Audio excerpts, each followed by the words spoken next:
An economic system does not have to be expansive, that is, constantly increasing its production of wealth, and it might well be possible for people to be completely happy in a non-expansive economic system if they were accustomed to it.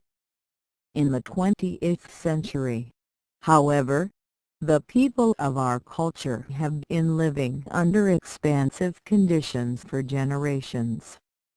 Their minds are psychologically adjusted to expansion, and they feel deeply frustrated unless they are better off each year than they were the preceding year. The economic system itself has become organized for expansion, and if it does not expand it tends to collapse.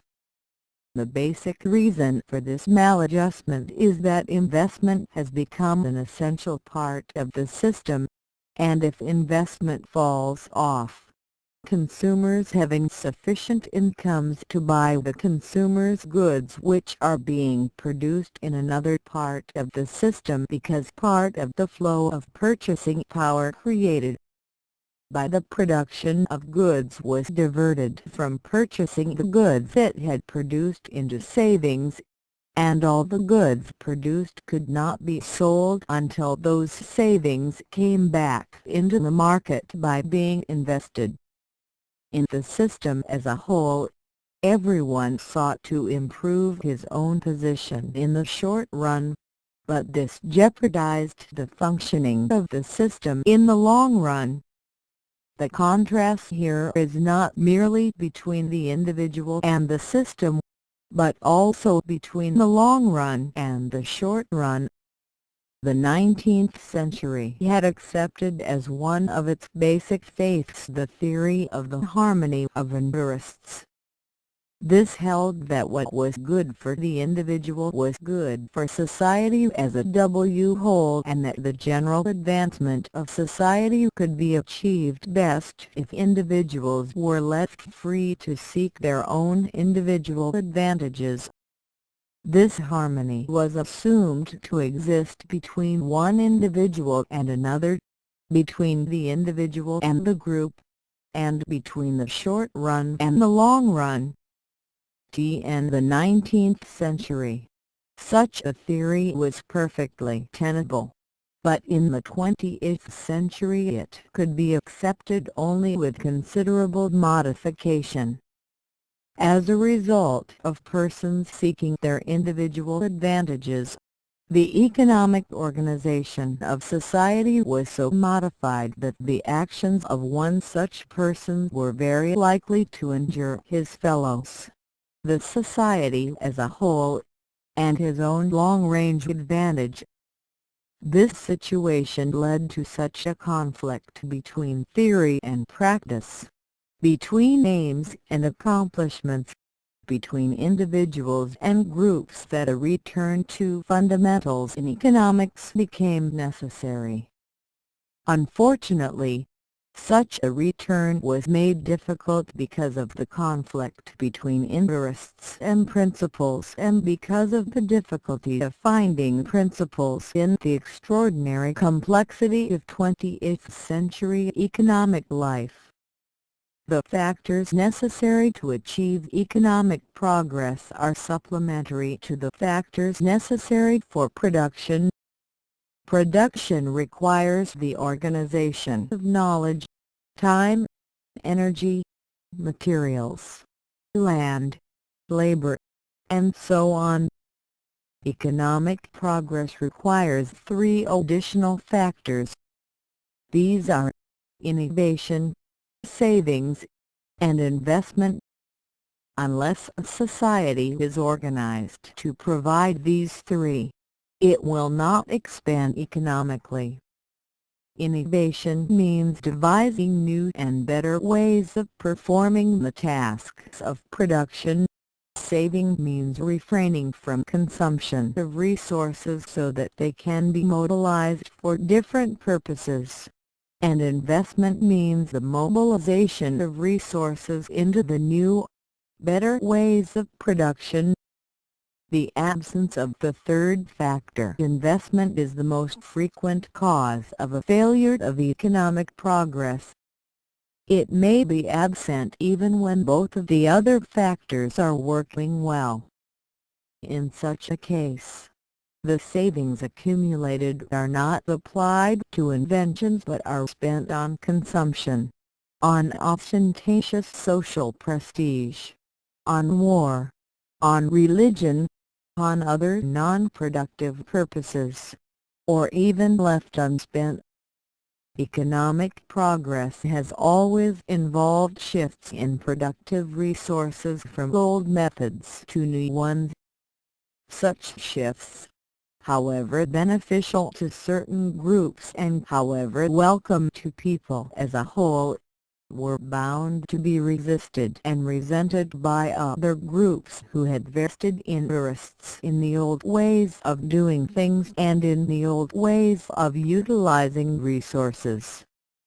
In a progressive period, these vested interests are unable to defend their vested interests to the point of preventing progress. But, obviously, if the groups in a society who control the savings which are necessary for progress are the same vested interests who benefit by the existing way of doing things, they are in a position to defend these vested interests and prevent progress merely by preventing the use of surpluses to finance new inventions. Such a situation is bound to give rise to an economic crisis. From one narrow point of view, the 20th century's economic crisis was a situation of this type. To understand how such a situation could arise, we must examine the development in the chief capitalist countries and discover the causes of the crisis. In Britain, throughout the 19th century, the supply of capital was so plentiful from private savings that industry was able to finance itself with little recourse to the banking system. The corporate form was adopted relatively slowly, and because of the benefits to be derived from limited liability rather than because it made it possible to appeal to a widespread public for equity capital. Savings were so plentiful that the surplus had to be exported, and interest rates fell steadily. Promoters and investment bankers were not much interested in domestic industrial securities except railroads, and for most of the century concentrated their attention on government bonds, both foreign and domestic, and on foreign economic enterprises. Financial capitalism first appeared in foreign securities, and found a fruitful field of operations. The corporation law as codified in 1862 was very lenient. There were few restrictions on formations of companies, and none on false prospectuses or false financial reports. Holding companies were not legally recognized until 1928, and no consolidated balance sheet was required then. As late as 1933, of 111 British investment trusts only 52 published a record of their holdings. This element of secrecy is one of the outstanding features of English business and financial life. The weakest right an Englishman has is the right to know, which is about as narrow as it is in American nuclear operations.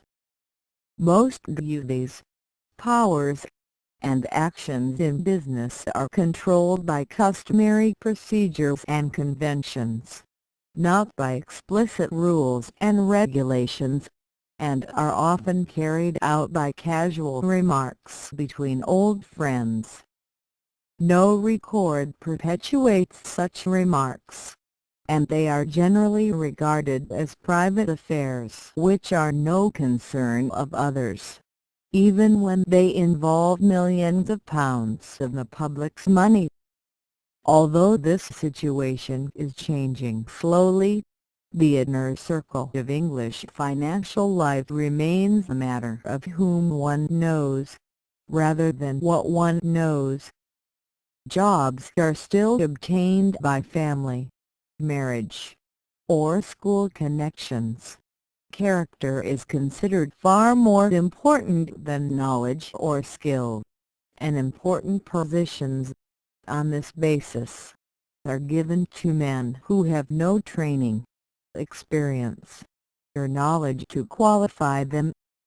As part of this system and at the core of English financial life have been 17 private firms of merchant bankers who find money for established and wealthy enterprises on either a long-term investment or a short-term acceptances basis.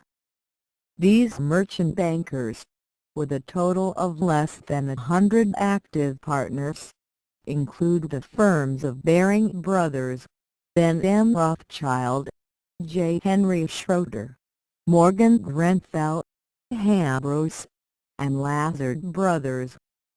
These merchant bankers in the period of financial capitalism had a dominant position with the Bank of England and, strangely enough, still have retained some of this, despite the nationalization of the bank by the Labour government in 1946.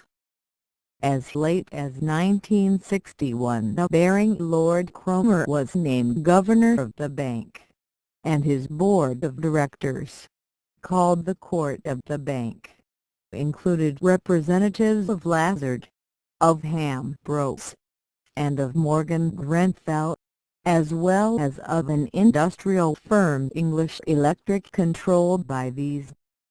The heyday of English financial capitalism is associated with the governorship of Montagu Norman from 1920 to 1944, but it began about a century after the advent of industrial capitalism, with the promotion of Guinness Limited by Barings in 1886, and continued with the creation of Allsops Limited by the Westminster Bank in 1887. In the latter year, only 10,000 companies were in existence, although the creation of companies had been about 1,000 a year in the 1870s and about 1,000 a year in the 1880s. Of the companies registered, about a third fell bankrupt in their first year.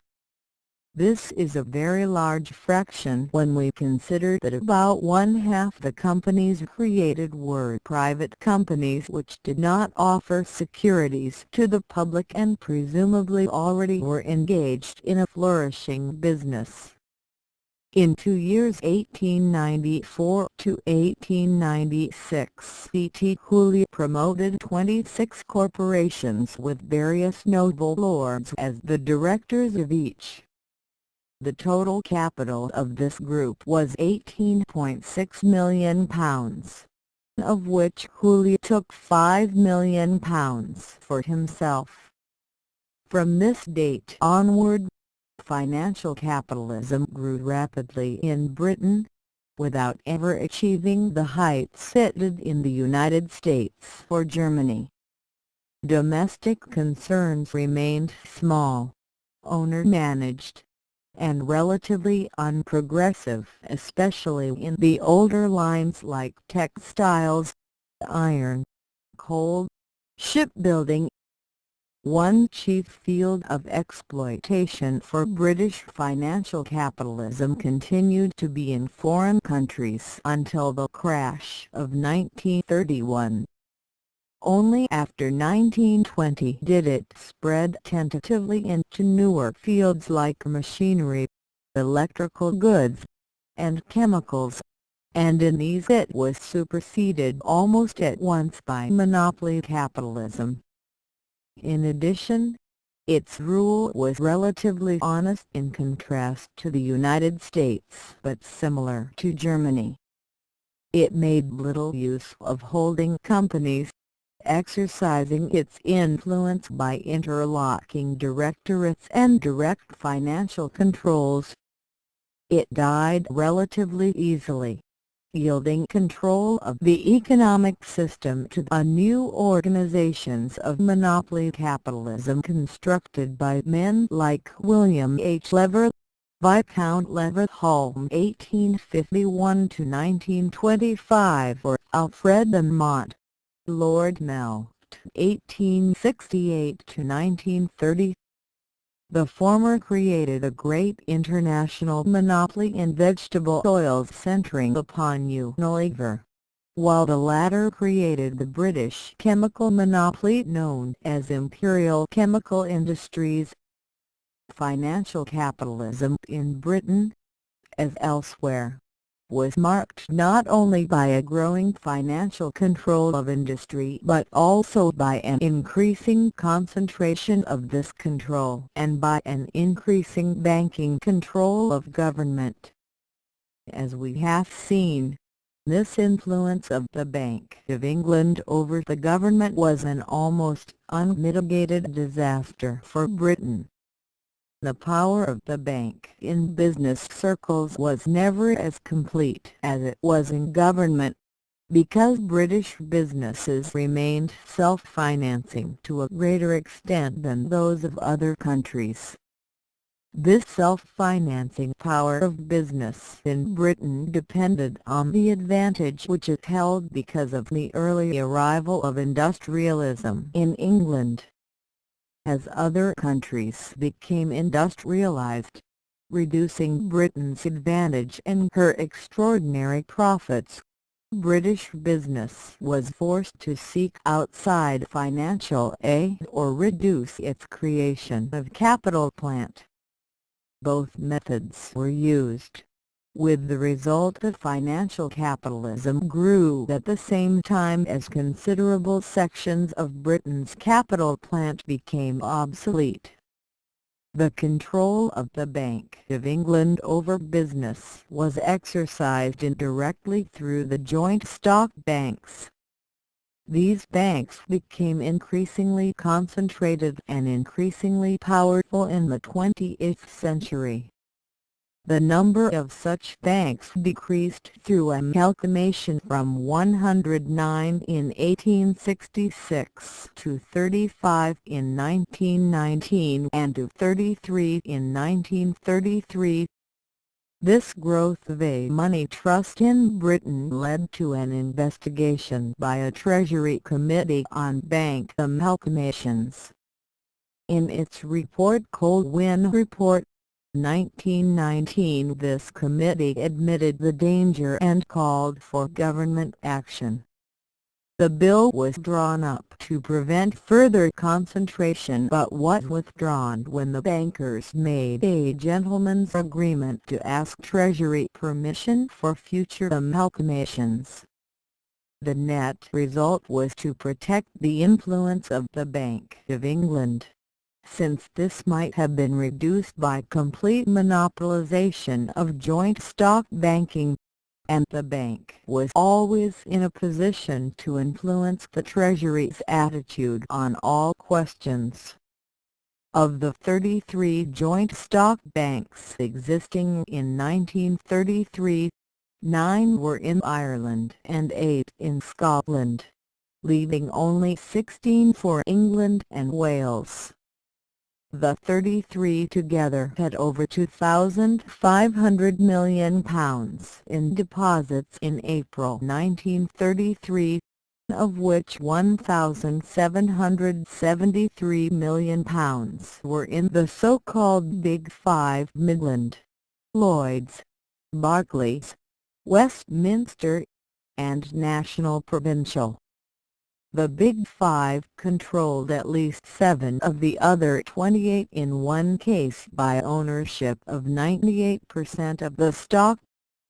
Although competition among the Big Five was usually keen, All were subject to the powerful influence of the Bank of England, as exercised through the discount rate, interlocking directorships, and above all through the intangible influences of tradition, ambition, and prestige.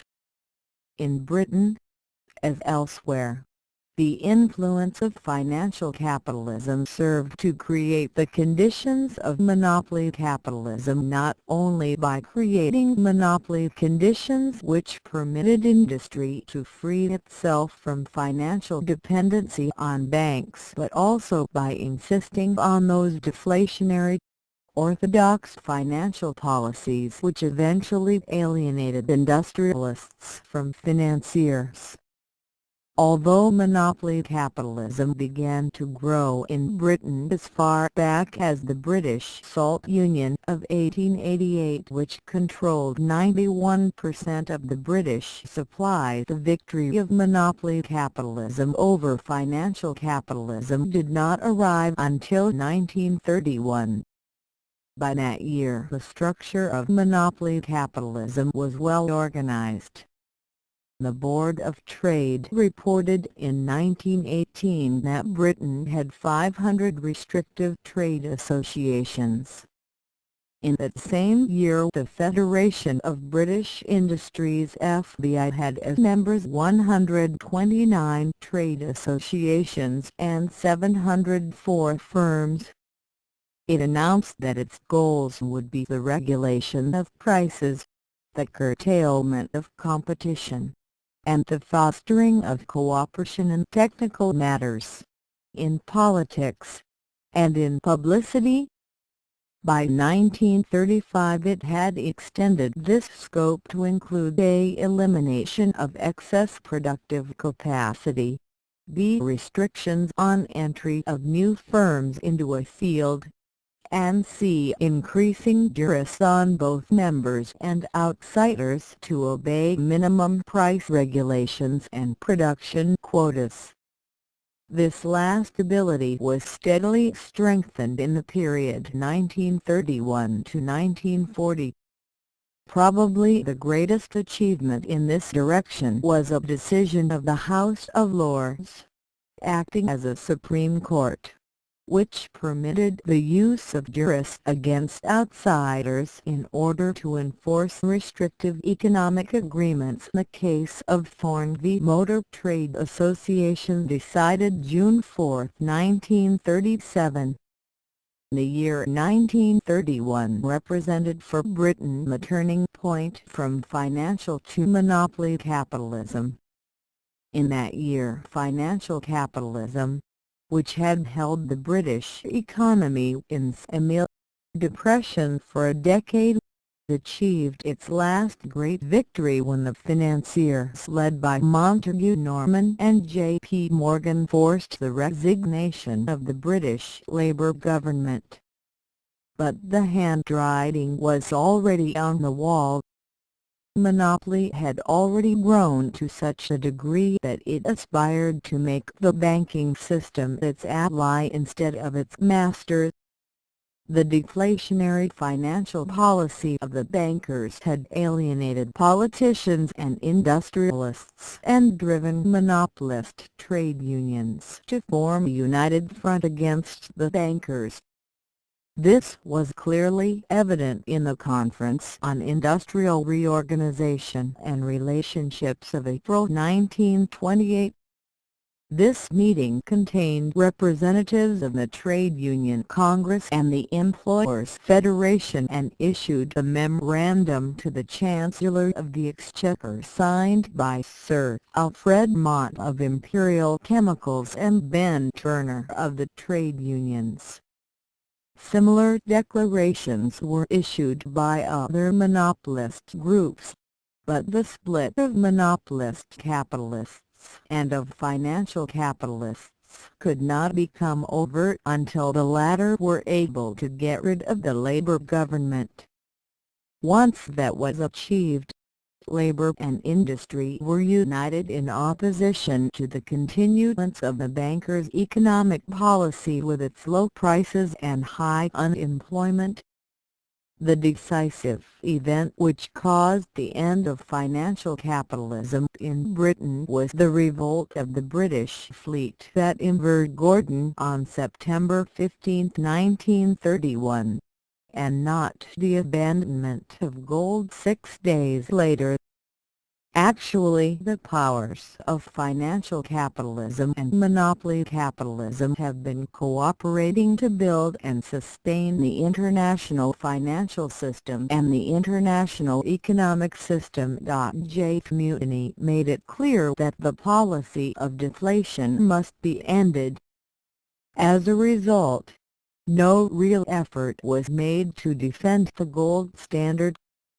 With the abandonment of gold and the adoption of a protective tariff, monopolist capital and labor joined in an effort to raise both wages and profits by a program of higher prices and restrictions on production.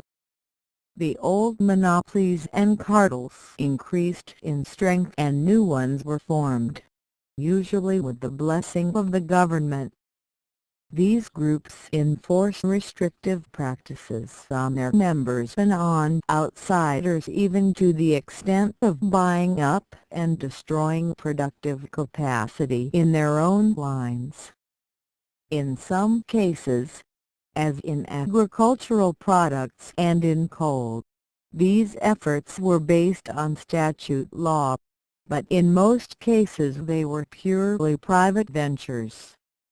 In no case did the government make any real effort to protect consumers against exploitation.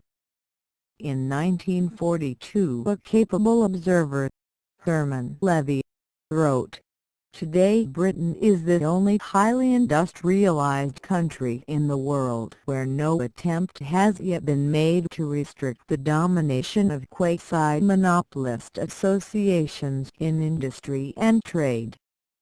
It is true that the government did not accept the suggestions of Lord Melt and of the Federation of British Industries that cartels and trade associations be made compulsory, but it gave such free rein to these groups in the use of their economic power that the compulsory aspect became largely unnecessary. By economic and social pressure, individuals who refused to adopt the restrictive practices favored by the industry as a whole were forced to yield or were ruined. This, for example, was done to a steel manufacturer who insisted on constructing a continuous strip steel mill in 1940. Among the producing groups, social pressures were added to economic duress to enforce restrictive practices. A tradition of inefficiency, high prices, and low output became so entrenched that anyone who questioned it was regarded as socially unacceptable and almost a traitor to Britain. As The Economist, the only important voice in the country which resisted this trend, said on January 8, 1944, "Too few British businessmen are trying to compete." In these days, to say that a firm has so increased its efficiency that it can sell at low prices is not to give praise for initiative and enterprise, but to criticize it for breaking the rules of fair trading and indulging in the ultimate sin of cutthroat competition. No detailed analysis of the methods or organization of these restrictive groups can be made here, but a few examples may be indicated. The Coal Mines Act of 1930 set up an organization which allotted production quotas to each colliery and fixed minimum prices. The National Shipbuilders Security Limited was set up in 1930 and began to buy up and destroy shipyards, using funds from a £1 million bond issue whose service charges were met from a 1% levy on construction contracts. By 1934, 1/4 of Britain's shipbuilding capacity had been eliminated. The Millers Mutual Association 1920 entirely suppressed competition among its members, and set up the Purchase Finance Company to buy up and destroy flour mills, using funds secured by a secret levy on the industry. By 1933, over 1/6 of the flour mills in England had been eliminated. In textiles, the Lancashire Cotton Corporation acquired our million cotton spindles in 3 years, 1934 to 1937, and scrapped about half of these, while the Spindles Board scrapped about 2 million spindles in 1 year, 1936 to 1937. In spite of the growing international crisis, these restrictive actions continued unabated until May 1940, but the drive toward total mobilization by the Churchill government brought a fuller utilization of resources in Britain than in any other country.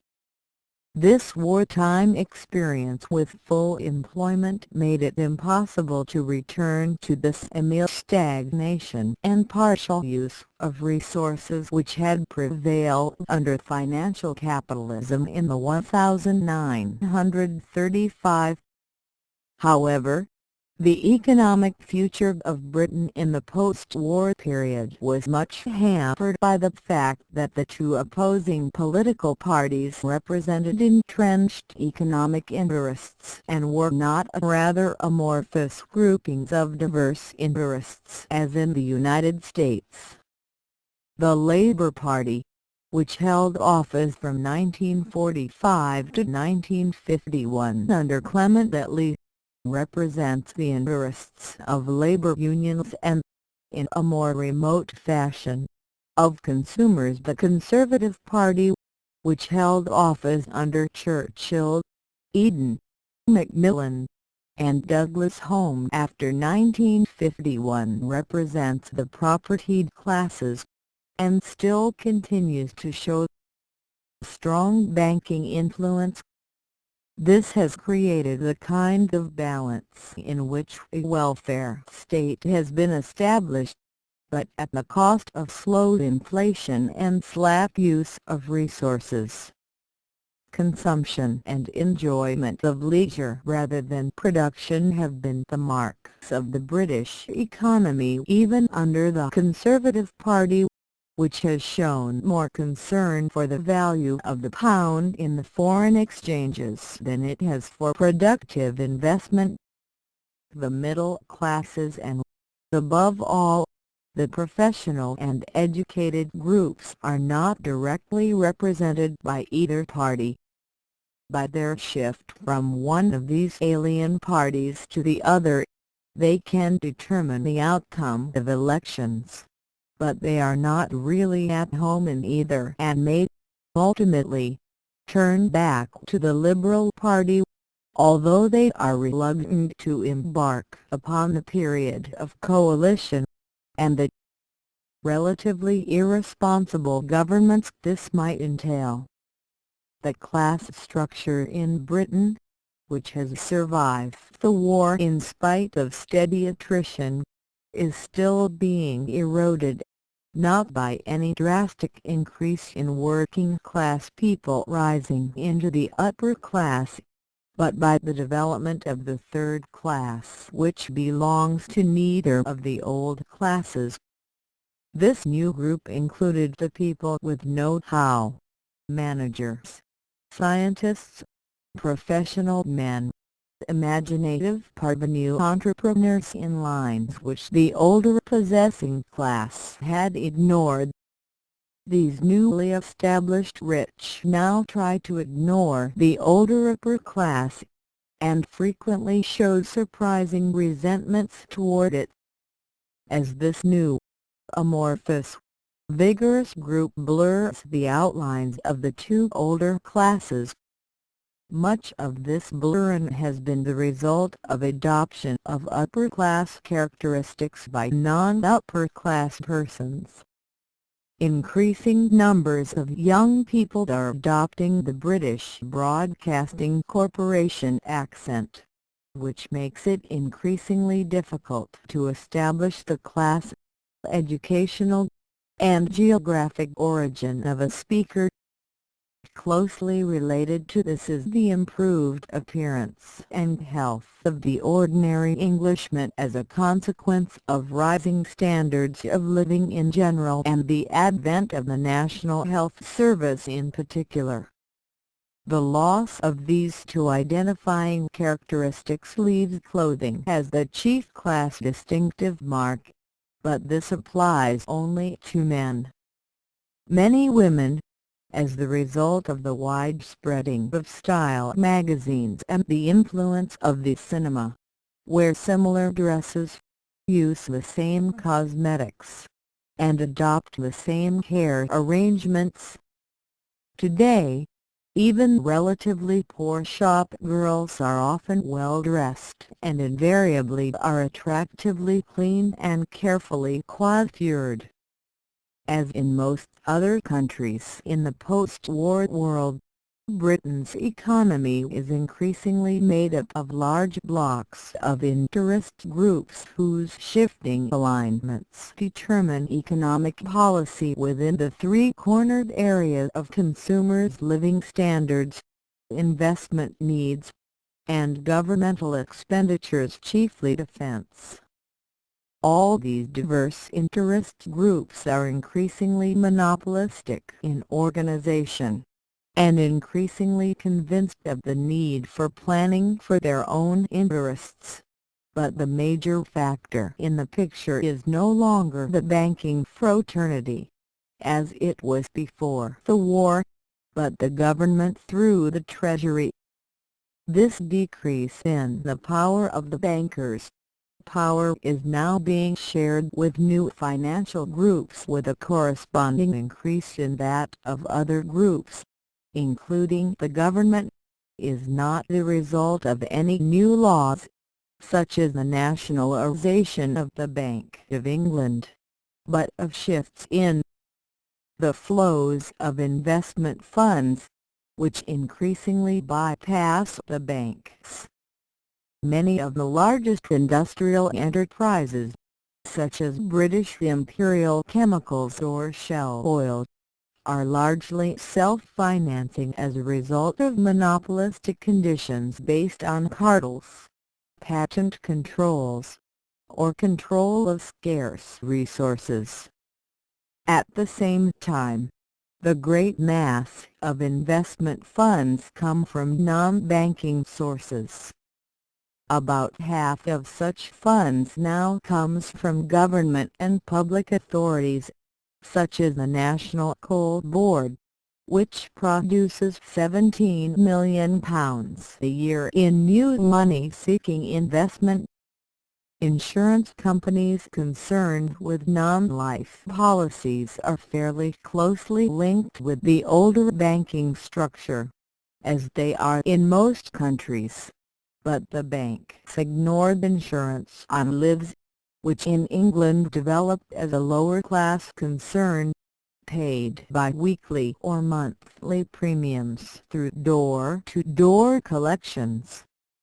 These insurance companies in Britain provide £1.5 million a day in money-seeking investment. 1961, and the largest company, the Prudential, pays out £2 million a week. Much of this goes into industrial shares.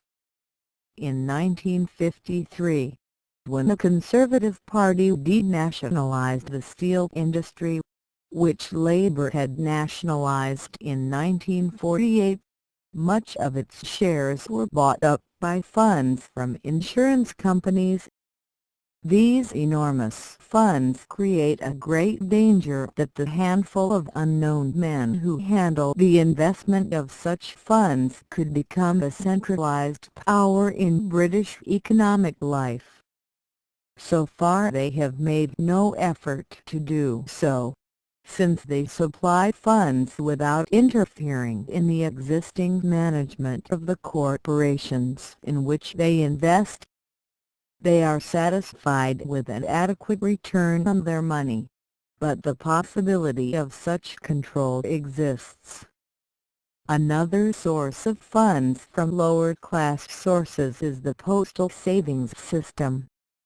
This has expanded because the lower classes in England regard banks as alien, upper-class institutions, and prefer to put their savings somewhere else.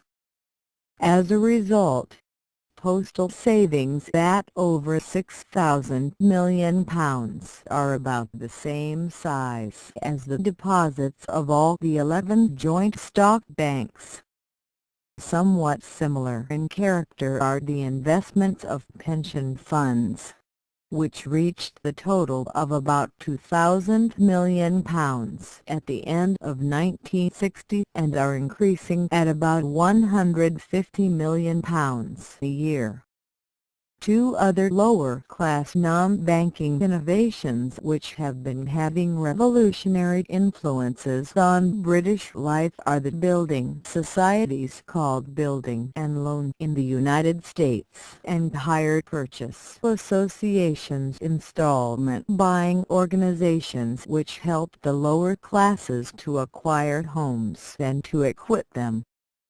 Together, these have wiped away much of the traditional dinginess of English lower-class life, brightening it up with amenities which have contributed to increase the solidarity of family life. Slum clearance and rebuilding by local government bodies, the so-called council houses, have added to this. One consequence of the flowing of investment funds outside the control of the banks has been that the traditional controls on consumption and investment by the use of changes of bank rates have become decreasingly effective. This has had the double effect of damping down the movements of the business cycle and shifting such controls to the government, which can regulate consumption by such devices as changes in the terms of installment buying, larger down payments and carrying charges. At the same time, Britain's formerly independent role in all these matters has come increasingly under the influence of outside, uncontrollable influences, such as business conditions in the United States, the competition of the European Common Market, and the pressures of various international agencies, such as the International Monetary Fund. The final result is a complex and increasingly feudalized social welfare economy in which managers and owners share power in a complicated dynamic system whose chief features are still largely unknown even to serious students. While Britain passed through the stages of capitalism in this fashion, Germany was passing through the same stages in a different way. In Germany, capital was scarce when industrialism arrived. Because savings from commerce, overseas trade, or small artisan shops were much less than in Britain, the stage of owner management was relatively short. Industry found itself dependent upon banks almost at once. These banks were quite different from those in England, since they were mixed and not divided into separate establishments for different banking functions.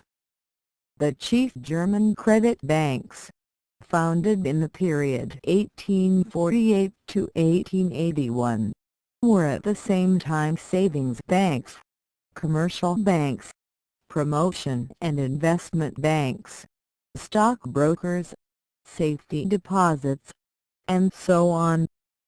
Their relationship to industry was close and intimate from the creation of the Darmstädter Bank in 1853.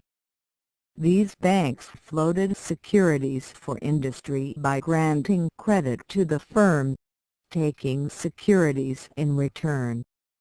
These securities were then slowly sold to the investing public as the opportunity offered, the bank retaining enough stock to give it control and appointing its men as directors of the enterprise to give that control final form. The importance of the holding of securities by banks can be seen from the fact that in 1908 the Dresdner Bank was holding 2 billion marks worth. The importance of interlocking directorates can be seen from the fact that the same bank had its directors on the boards of over 200 industrial concerns in 1913. In 1929, at the time of the amalgamation of the Deutsche Bank and the Diskontogesellschaft, the two together had directorships in 660 industrial firms and held the chairmanship of the board in 192 of these. Before 1914, examples of individuals with 30 or even 40 directorships were not uncommon. This banking control of industry was made even closer by the use which the banks made of their positions as brokers and depositories for securities. The German credit banks acted as stockbrokers, and most investors left their securities on deposit with the banks so that they could be available for quick sale if needed. The banks voted all this stock for directorships and other control measures, unless the owners of the stock expressly forbade it, which was very rare. In 1929 the law was passed preventing the banks from voting stocks deposited with them unless this had been expressly permitted by the owners. The change was of little significance, since by 1929 financial capitalism was on the wane in Germany. Moreover, permission to vote deposited stock was rarely refused. The banks also voted as a right all stock left as collateral for loans and all stock bought on margin. Unlike the situation in America, stocks bought on margin were considered to be the property of the bank acting as stockbrokers until the whole price has been paid. The importance of the stock brokerage business to German banks may be seen in the fact that in the 24 years 1885 to 1908 1/4 of the gross profits of the large credit banks came from commissions. This is all the more remarkable when we consider that the brokerage commissions charged by German banks were very small, sometimes as low as 1/2 per thousand. By methods such as these, a highly centralized financial capitalism was built up in Germany. The period begins with the founding of the Darmstädter Bank in 1853. This was the first bank to establish a permanent, systematic control of the corporations it floated. It also was the first to use promotion syndicates in 1859. Other banks followed this example, and the outburst of promotion reached a peak of activity and corruption in the 4 years 1870 to 1874. In these 4 years, 857 stock companies with 3,306,810,000 marks of assets were floated, compared to 295 companies with 2,405,000,000 in assets in the preceding 19 years 1851 to 1870. Of these 857 companies founded in 1870, 1874, 123 were in the process of liquidation and 37 were bankrupt as early as September 1874. These excesses of financial capitalist promotion led to a governmental investigation which resulted in a strict law regulating promotion in 1883. This law made it impossible for German bankers to make fortunes out of promotion and made it necessary for them to seek the same ends by consolidating their control of industrial corporations on a long-term basis. This was quite different from the United States, where the absence of any legal regulation of promotion previous to the SEC Act of 1933 made it more likely that investment bankers would seek to make short-term killings from promotions rather than long-term gains from the control of industrial companies. Another result is to be seen in the relatively sounder financing of German corporations through equity capital rather than through the more burdensome but promoter-favored method of fixed-interest bonds. The financial capitalism of Germany was at its peak in the years just before 1914. It was controlled by a highly centralized oligarchy. At the center was the Reichsbank, whose control over the other banks was relatively weak at all times.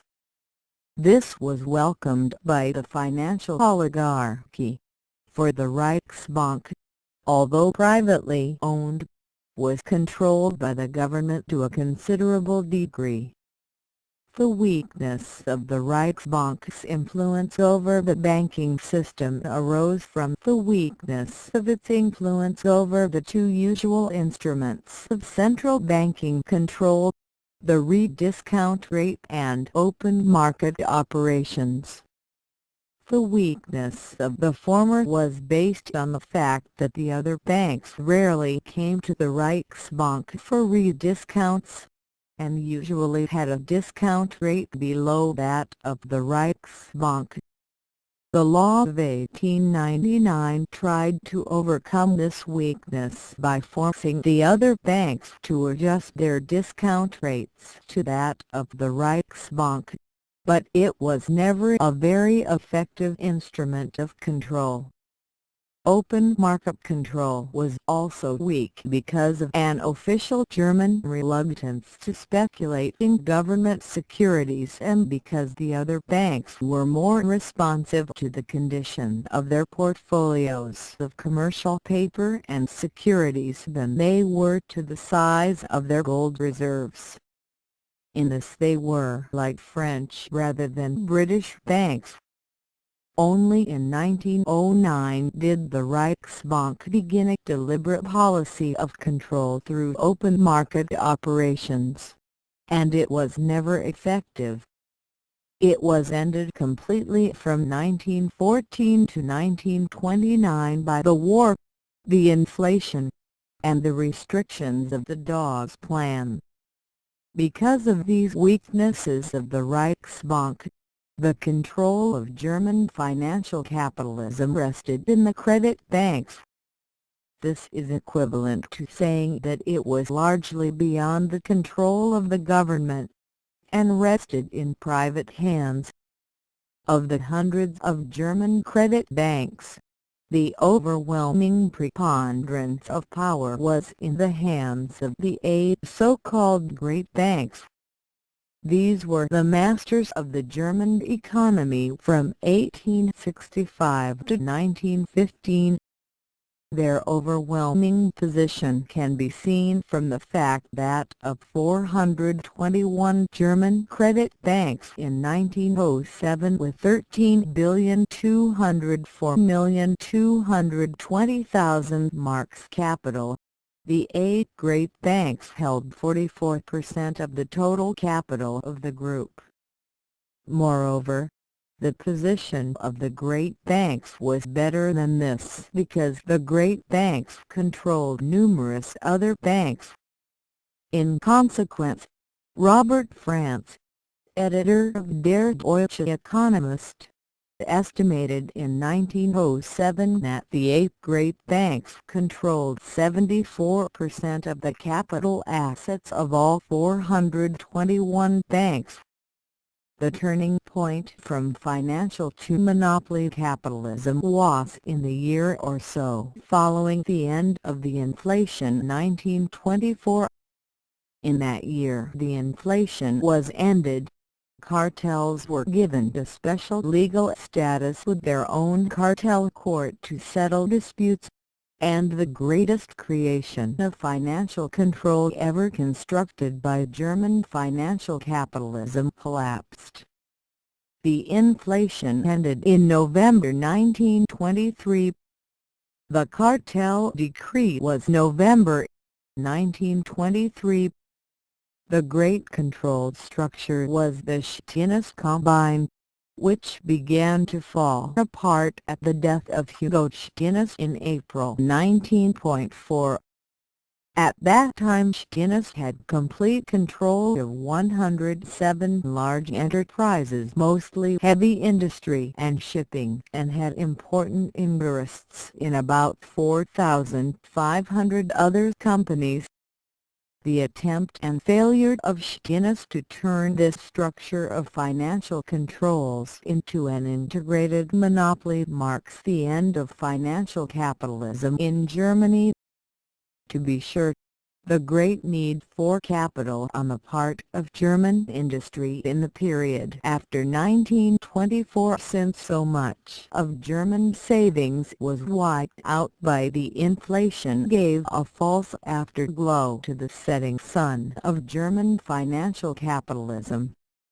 In 5 years, billions of marks were supplied to German industry through financial channels from loans made outside Germany. But the Depression of 1929 to 1934 revealed the falsity of this appearance. As a result of the Depression, all the great banks but one had to be rescued by the German government, which took over their capital stock in return. In 1937 these banks that had come under government ownership were reprivatized, but by that time industry had largely escaped from financial control. The beginnings of monopoly capitalism in Germany goes back at least a generation before the First World War. As early as 1870, the financial capitalists, using direct financial pressure as well as their system of interlocking directors, were working to integrate enterprises and reduce competition. In the older lines of activity, such as coal, iron, and steel, they tended to use cartels. In the newer lines, like electrical supplies and chemicals, they tended to use great monopolistic firms for this purpose. There are no official figures on cartels before 1905, but it is believed that there were 250 cartels in 1896, of which 80 were in iron and steel. The official investigation of cartels made by the Reichstag in 1905 revealed 385, of which 92 were in coal and metals. Shortly after this, the government began to help these cartels, the most famous example of this being a law of 1910 which forced potash manufacturers to become members of the potash cartel. In 1923 there were 1,500 cartels, according to the Federation of German Industrialists. They were, as we have seen, given a special legal status and a special court the following year. By the time of the financial collapse of 1931 there were 2,500 cartels, and monopoly capitalism had grown to such an extent that it was prepared to take over complete control of the German economic system. As the banks fell under government control, private control of the economic system was assured by releasing it from its subservience to the banks. This was achieved by legislation such as that curtailing interlocking directorates and the new corporation law of 1937, but above all by the economic fact that the growth of large enterprises and of cartels had put industry in a position where it was able to finance itself without seeking help from the banks. This new privately managed monopoly capitalism was organized in an intricate hierarchy whose details could be unraveled only by a lifetime of study. The size of enterprises had grown so big that in most fields a relatively small number were able to dominate the field. In addition, there was a very considerable amount of interlocking directorates and ownership by one corporation of the capital stock of another. Finally, cartels working between corporations fixed prices, markets, and output quotas for all important industrial products. An example of this, not by any means the worst, could be found in the German coal industry in 1937. There were 260 mining companies. Of the total output, 21 companies had 90%, 5 had 50%, and 1 had 14%. These mines were organized into 5 cartels, of which I controlled 81% of the output, and two controlled 94%. And finally, most coal mines, 69% of total output, were owned subsidiaries of other corporations which used coal. Producers either of metals, 54% of total coal output, or of chemicals, 10% of total output. Similar concentration existed in most other lines of economic activity. In ferrous metals in 1929, 3 firms out of 26 accounted for 68.8% of all German pig iron production. 4 out of 49 produced 68.3% of all crude steel. 3 out of 59 produced 55.8% of all rolling mill products. In 1943, one firm, United Steel Works, produced 40% of all German steel production, while 12 firms produced over 90%.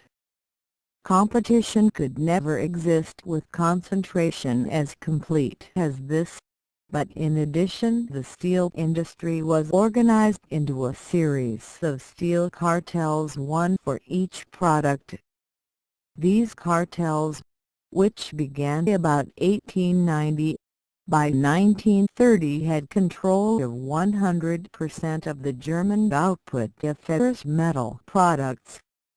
Member firms had achieved this figure by buying up the non-members in the years before 1930. These cartels managed prices, production, and markets within Germany, enforcing their decisions by means of fines or boycotts. They were also members of the International Steel Cartel, modeled on Germany's steel cartel and dominated by it. The International Cartel controlled 2/5 of the world's steel production and 5/6 of the total foreign trade in steel. The ownership of iron and steel enterprises in Germany is obscure but obviously highly concentrated. In 1932, Friedrich Flick had majority ownership of Gelsenkirchener Bergwerke, which had majority control of the United Steel Works. He sold his control to the German government for 1/67% of its value by threatening to sell it to a French firm. After Hitler came into power, this ownership by the government was reprivatized so that government ownership was reduced to 25%. Four other groups had 41% among them, and these were closely interwoven. Flick remained as director of United Steel Works and was chairman of the boards of four other great steel combines. In addition, he was director or chairman of the boards in 6 iron and coal mines, as well as of numerous other important enterprises.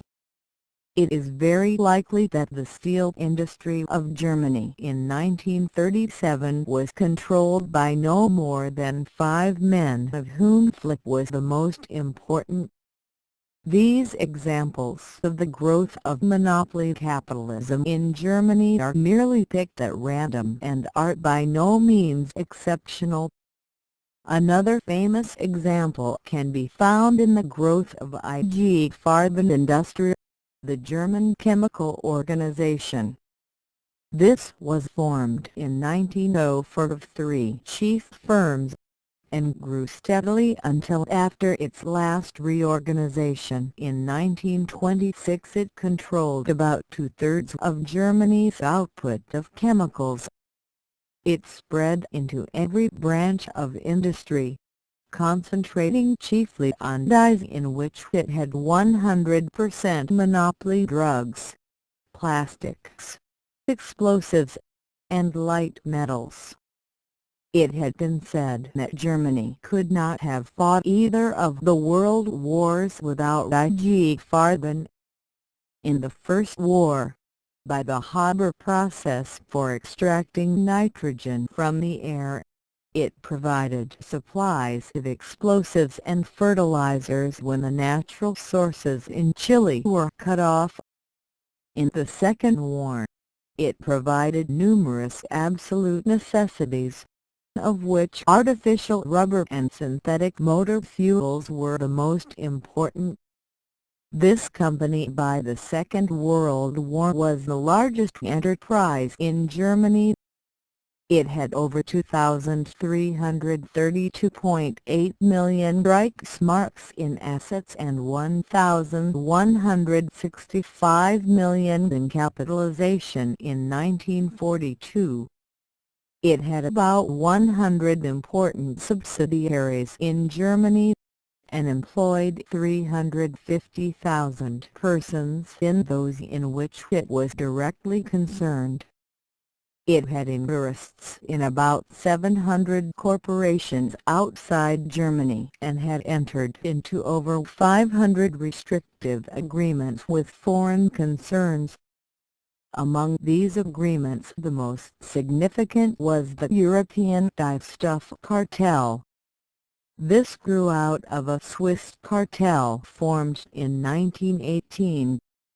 When IG Farben was reorganized in 1925 and a similar French organization Coleman Group was set up in 1927, these two formed the French-German cartel.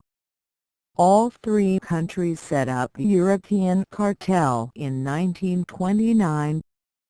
Imperial Chemicals, which had won the near monopoly in British territory in 1926, joined the European cartel in 1931. This British group already had a comprehensive agreement with DuPont in the United States made in 1929 and revised in 1939. an effort by IG Farben to create a joint monopoly with DuPont within the United States broke down after years of negotiation in a dispute over whether division of control should be 50-50 or 51-49. Nevertheless, IG Farben made many individual cartel agreements with DuPont and other American corporations, some formal, others gentlemen's agreements. In its own field of dyestuffs, it set up a series of subsidiaries in the United States which were able to control 40% of the American output. To ensure IG Farben control of these subsidiaries, the majority of Germans was placed on each board of directors, and Dietrich Schmitz was sent to the United States to become a naturalized American citizen and become the managing head of the chief IG Farben subsidiary here. Dietrich Schmitz was a brother of Hermann Schmitz, chairman of the board of IG Farben, director of the United Steel Works, of Metallgesellschaft, the German Light Metals Trust, of the Bank for International Settlements, and of a score of other important firms. This policy of penetration into the United States was also used in other countries. While IG Farben was the greatest example of concentrated control in German monopoly capitalism, it was by no means untypical. The process of concentration by 1939 had been carried to a degree which can hardly be overemphasized. The Kilgore Committee of the United States Senate in 1945 decided, after a study of captured German records, that IG Farben and United Steel Works together could dominate the whole German industrial system. Since so much of this domination was based on personal friendships and relationships, on secret agreements and contracts, on economic pressures and duress as well as on property and other obvious control rights, it is not something which can be demonstrated by statistics. But even the statistics give evidence of a concentration of economic power. In Germany in 1936 there were about 40,000 limited liability companies, with total nominal capitalization of about 20,000 million Reichsmarks. IG Farben and United Steel Works had 1,344 million Reichsmarks of this capital. The mere 18 companies out of the 40,000 had 1/6 of the total working capital of all companies. While monopolistic organization of economic life reached its peak in Germany, the differences in this respect between Germany and other countries have been overemphasized. It was a difference of degree only, and, even in degree, Britain, Japan, and a number of smaller countries were not so far behind the German development as one might believe at first glance. The error arose from two causes. On the one hand, German cartels and monopolies were well publicized, while similar organizations in other countries remained in hiding. As the British Committee on Trusts reported in 1929, what is notable among British consolidations and associations is not their rarity or weakness so much as their unobtrusiveness. It is possible that the British vegetable oil monopoly around Unilever was as powerful as the German chemical monopoly around IG Farben, but, while much has been heard about the latter, very little is heard about the former. after an effort to study the former, Fortune magazine wrote, "No other industry, perhaps, is quite so exasperatingly secretive as the soap and shortening industries." On the other hand, Germany's monopolistic organizations have built up disfavor because of their readiness to be used for nationalistic purposes. German cartel managers were first businessmen seeking profits and patriotic Germans second. In most other countries, especially the United States, monopoly capitalists are businessmen first and patriots later.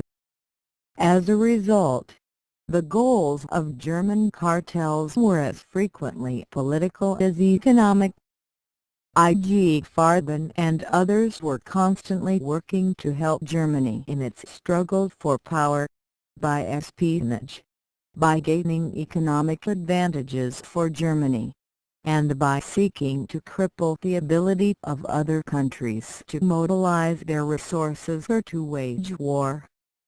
This difference in attitude between German and other capitalists became increasingly evident in the 1930s.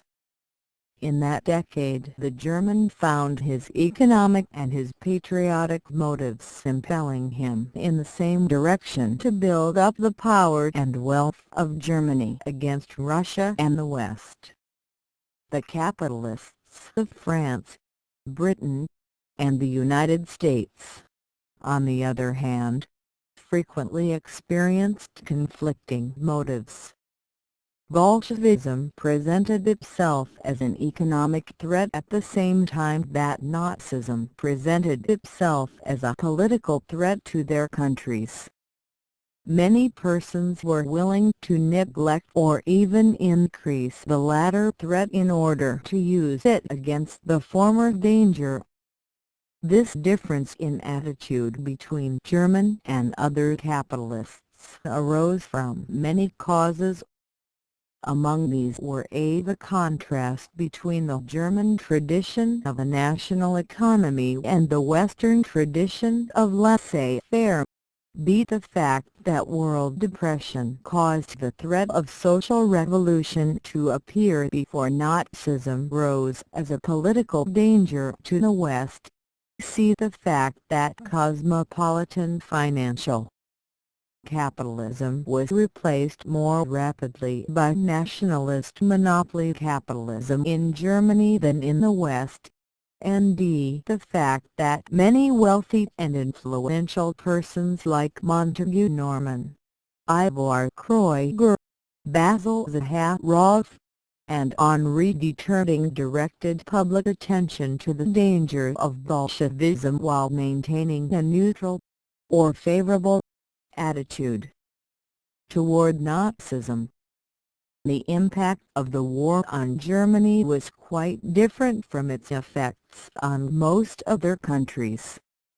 In France, Britain, and the United States, the war played the significant role in demonstrating conclusively that economic stagnation and underemployment of resources were not necessary and could be avoided if the financial system were subordinated to the economic system.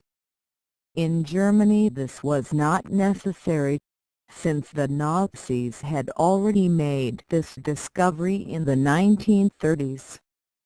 On the other hand, the destruction of the war left Germany with a large task to do: the rebuilding of the German industrial plant. But, since Germany could not get to that task until it had its own government, the masses of Germans suffered great hardships in the 5 years 1945 to 1950, so that, by the time the proper political conditions arrived to allow the task of rebuilding, these masses of German labor were eager for almost any job and were more concerned with making a living wage than they were with seeking to raise their standards of living. This readiness to accept low wages, which is one of the essential features of the German economic revival, was increased by the influx of surging millions of poverty-stricken refugees from the Soviet-occupied East.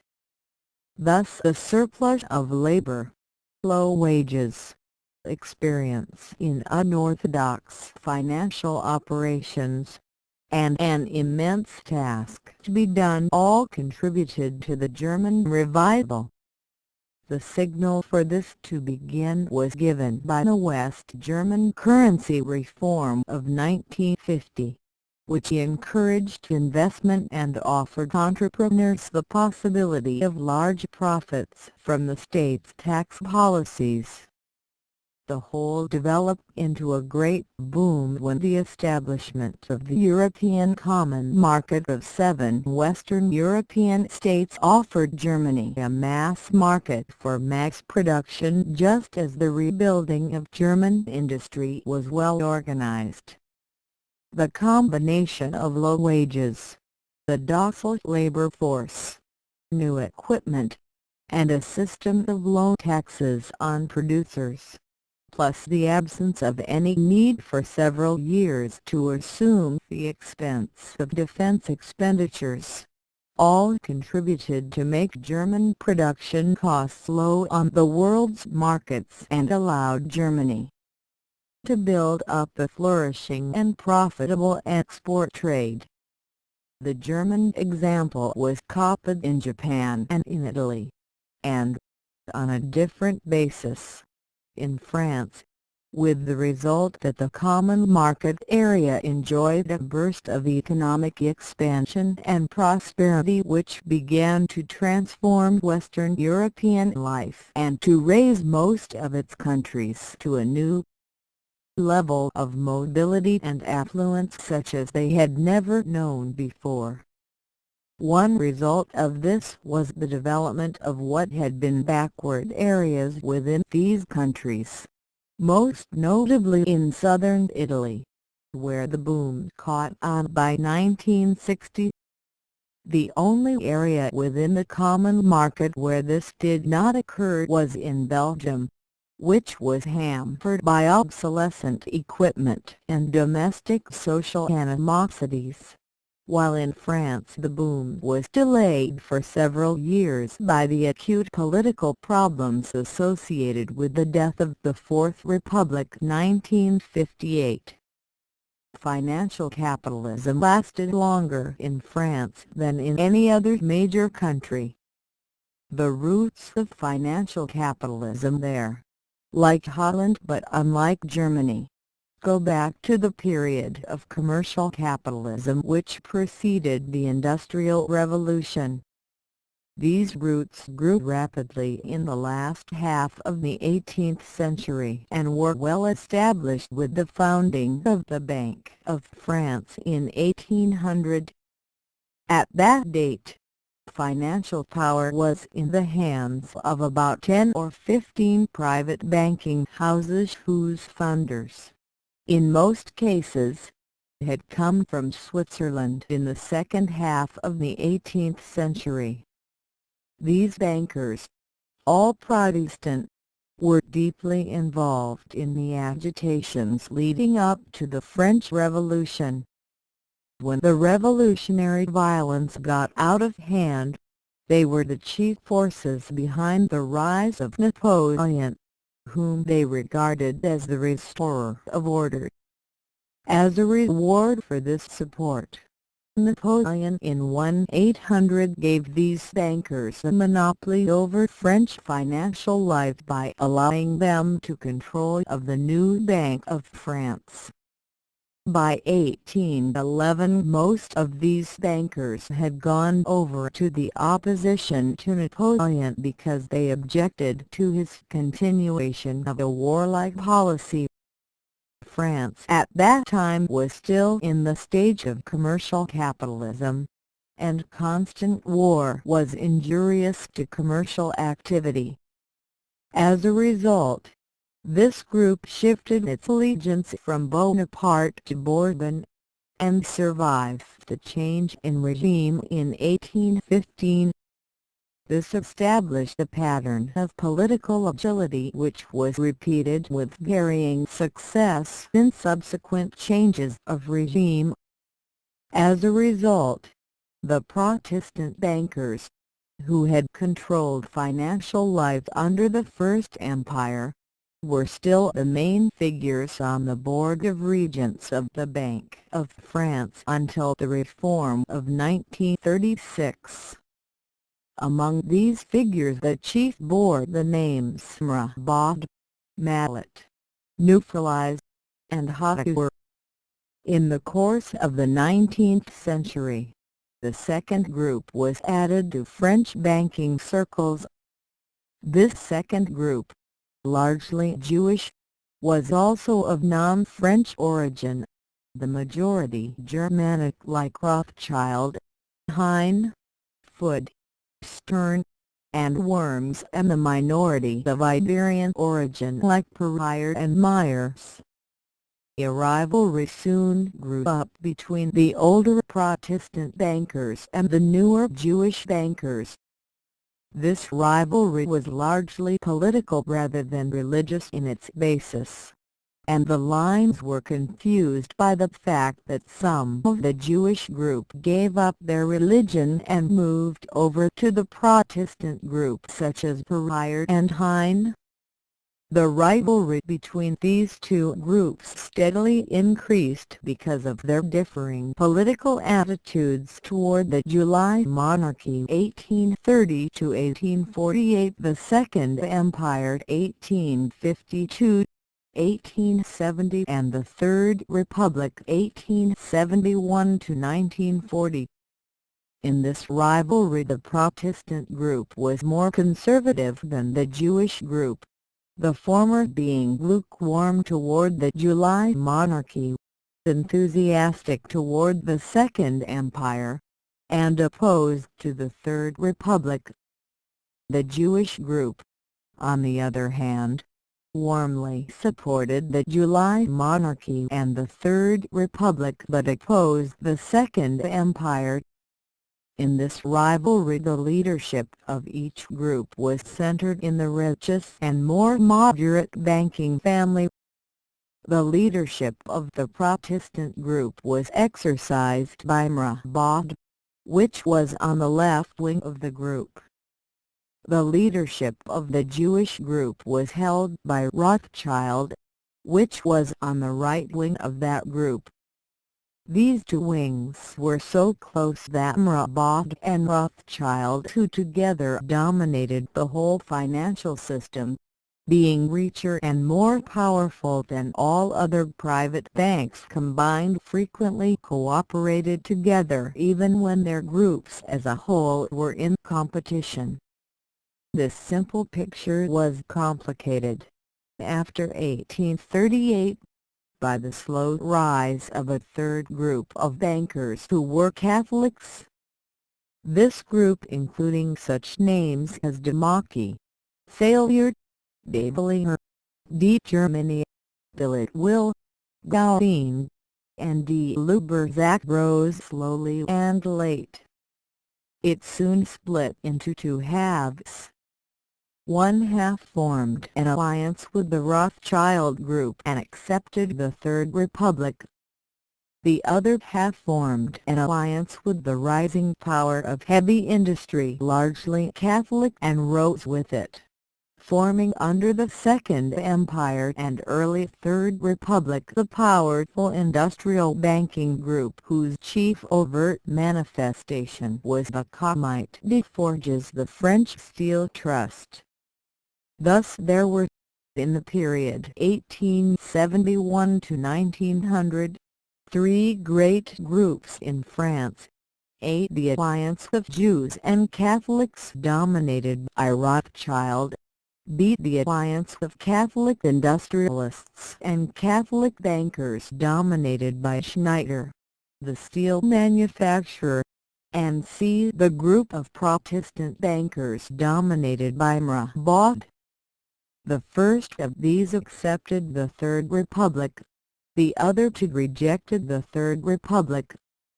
the first waxed wealthy in the period 1871 to 1900, chiefly through its control of the greatest French investment bank, the Banque de Paris et de Pays Bas Paribas. This Paribas bloc by 1906 had a dominant position in French economic and political life. In opposition to Paribas, the Protestant bankers established an investment bank of their own, the Union Parisienne, in 1904. In the course of the period 1904 to 1919, the Union Parisienne Group and the Comite de Forges Group formed an alliance based on their common opposition to the Third Republic and the Paribas bloc. This new combination we might call the Union-Comite bloc. The rivalry of these two great powers, the Paribas bloc and the Union-Comite bloc, fills the pages of French history in the period 1884 to 1940. It paralyzed the French political system, reaching the crisis stage in the Dreyfus case and again in 1934 to 1938. It also partially paralyzed the French economic system, delaying the development from financial capitalism to monopoly capitalism, and preventing economic recovery from the Depression in the period 1935 to 1940. It contributed much to the French defeat in 1940. At present, we are concerned only with the economic aspects of this struggle. In France, the stage of commercial capitalism continued much longer than in Britain, and did not begin to be followed by industrial capitalism until after 1830. The stage of financial capitalism in turn did not really begin until about 1880, and the stage of monopoly capitalism became evident only about 1925. During all this period, the private bankers continued to exist and grow in power. Founded in commercial capitalism, they were at first chiefly interested in governmental obligations, both domestic and foreign. As a result, the greatest private bankers, like the Rothschilds or Magnates, had intimate connections with governments and relatively weak connections with the economic life of the country. It was the advent of the railroad in the period 1830 to 1870 which changed this situation. The railroads required capital far beyond the ability of any private banker to supply from his own resources. The difficulty was met by establishing investment banks, deposit banks, saving banks, and insurance companies which gathered the small savings of a multitude of persons and made these available for the private banker to direct wherever he thought fitting. Thus, the private banker became a manager of other personal funds rather than a lender of his own. In the second place, the private banker now became much more influential and much less noticeable. He now controlled billions where formerly he had controlled millions, and he did it unobtrusively, no longer in the open in his own name, but acting from the background, concealed from public view by the plethora of financial and credit institutions which had been set up to tap private savings. The public did not notice that the names of private bankers and their agents still grace the list of directors of the new financial enterprises. In the third place, the advent of the railroad brought into existence new economic powers, especially in iron making and coal mining. These new powers, The first powerful economic influences in the state free from private banking control arose in France from an activity very susceptible to governmental favor and disfavor: the armaments industry. Industrial capitalism began in France, as elsewhere, in the fields of textiles and iron making. The beginning may be discerned before 1830, but the growth was slow at all times. There was no lack of capital, since most Frenchmen were careful savers, but they preferred fixed interest obligations, usually government bonds, to equity capital, and would rather invest in family enterprises than in securities of other origin. The use of the corporation form of business organization grew very slowly, although it was permitted by French law in 1807, earlier than elsewhere. Private proprietorships and partnerships remained popular, even in the 20th century. Most of these were financed from profits and family savings, as in England. When these were successful and increased in size, the owners frequently cut off the growth of the existing enterprise and started one or more new enterprises alongside the old one. These sometimes engaged in the identical economic activity but more frequently engaged in a closely related activity. Strong family feeling hampered the growth of large units or publicly owned corporations because of reluctance to give outsiders an influence in family businesses. The preference for fixed interest obligations over equity securities as investments made it difficult for corporations to grow in size easily and soundly. Finally, the strong feeling against public authority, especially the tax collector, increased the reluctance to embark in public rather than private forms of business organization.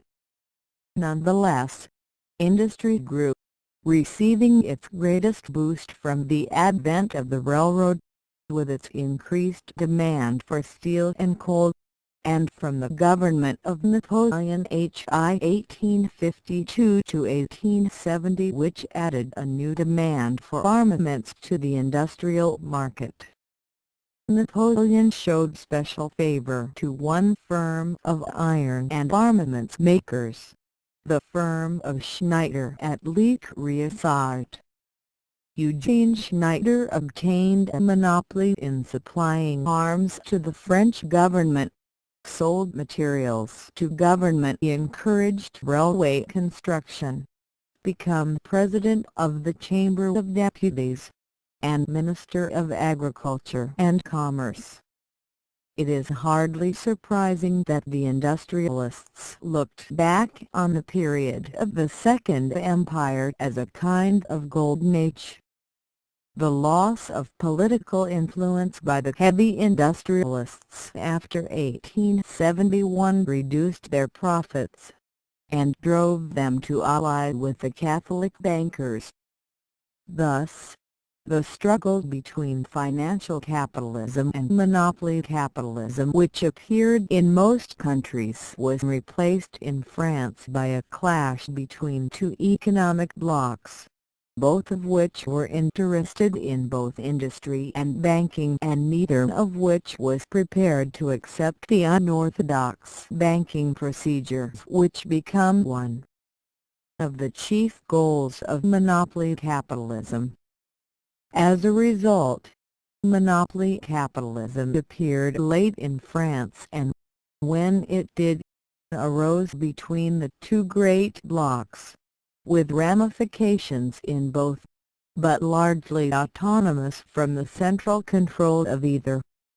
This new autonomous and rather amorphous group, which reflected the rise of monopoly capitalism, may be called the laissez-aller axis. It rose slowly after 1924, and took over the control of France after the defeat of 1940. The rise of financial capitalism in France, as elsewhere, was made possible by the demand for capital for railroad building. The establishment of the Credit Mobilier in 1852 with 60 million francs in assets may be taken as the opening date for French financial capitalism. This bank was the model for the credit banks established in Germany later, and, like them, conducted a mixed business of savings accounts, commercial credit, and investment banking. The Credit Mobilier failed in 1867, but others were founded afterward, some mixed, others more specialized on the British or American pattern. Once begun, financial capitalism in France displayed the same excesses as elsewhere. In France these were worse than those in Britain or Germany after the reforms of 1884, although they were not to be compared with the excesses of frenzy and fraud displayed in the United States. In France, as in Britain, the chief exploits of financial capitalism in the 19th century were to be found in the foreign field, and in government rather than in business securities. The worst periods of delirium were in the early 1850s, again in the early 1880s, and again in much of the 20th century. In 1 year of the first period, July 1, 1854 to July 1, 1855, no less than 457 new companies with combined capital of 1 billion francs were founded in France. The losses to security buyers were so great that on March 9, 1856, the government had to prohibit temporarily any further issue of securities in Paris.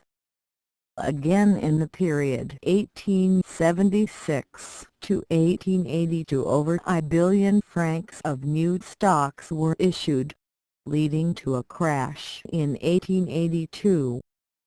And finally, in the whole period 1900 to 1936, financial capitalism was clearly in control in France.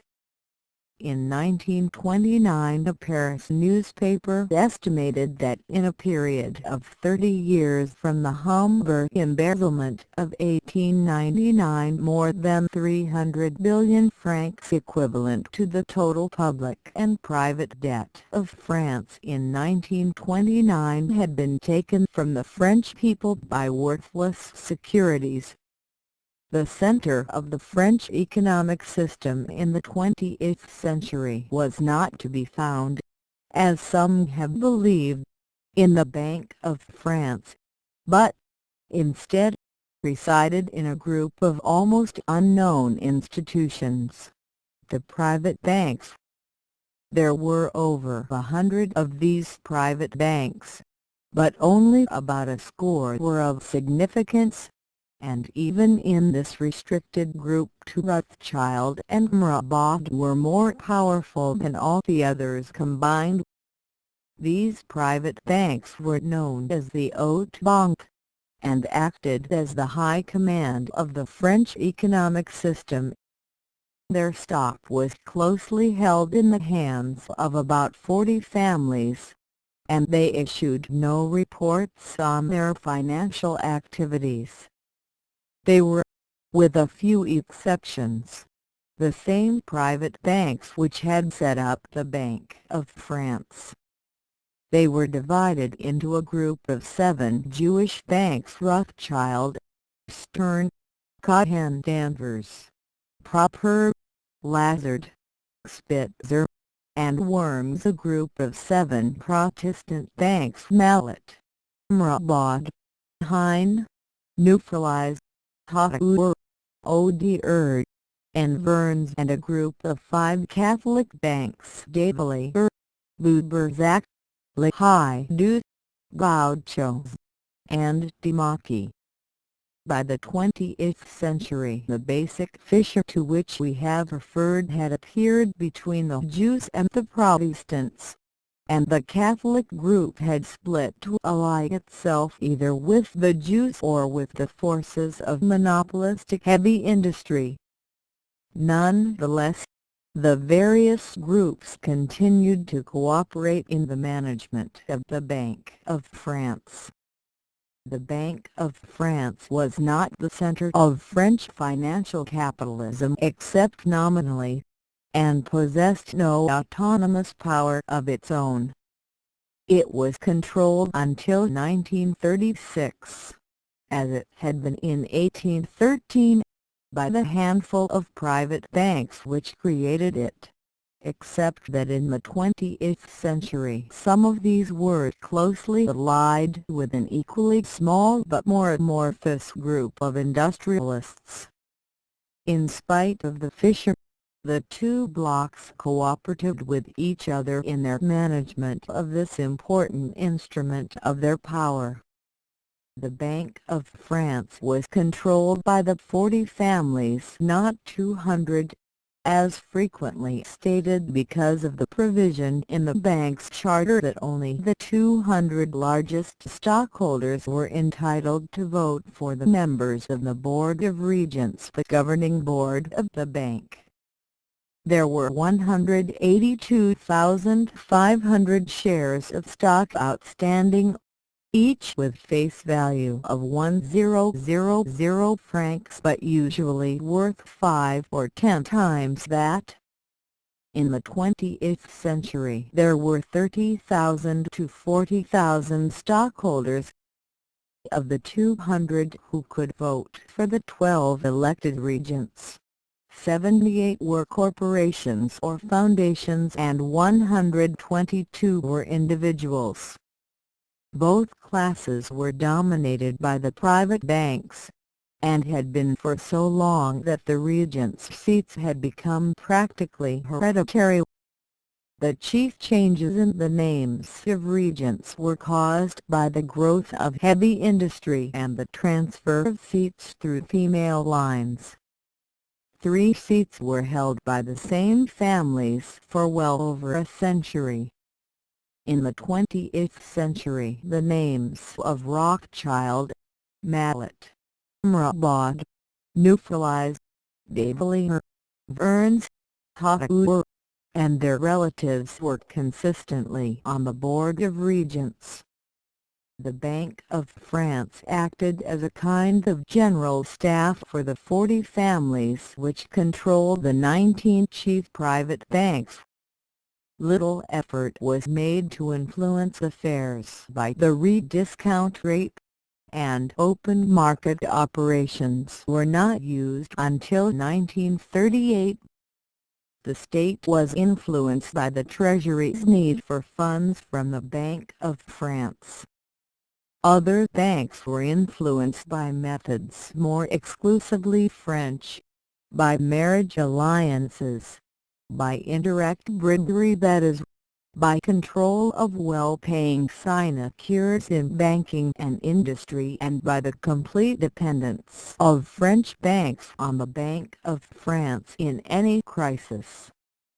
This last arose from the fact that French banks did not emphasize gold reserves but instead regarded commercial paper as their chief reserve. In any crisis where this paper could not be liquidated fast enough, the banks resorted to the unlimited note-issuing power of the Bank of France.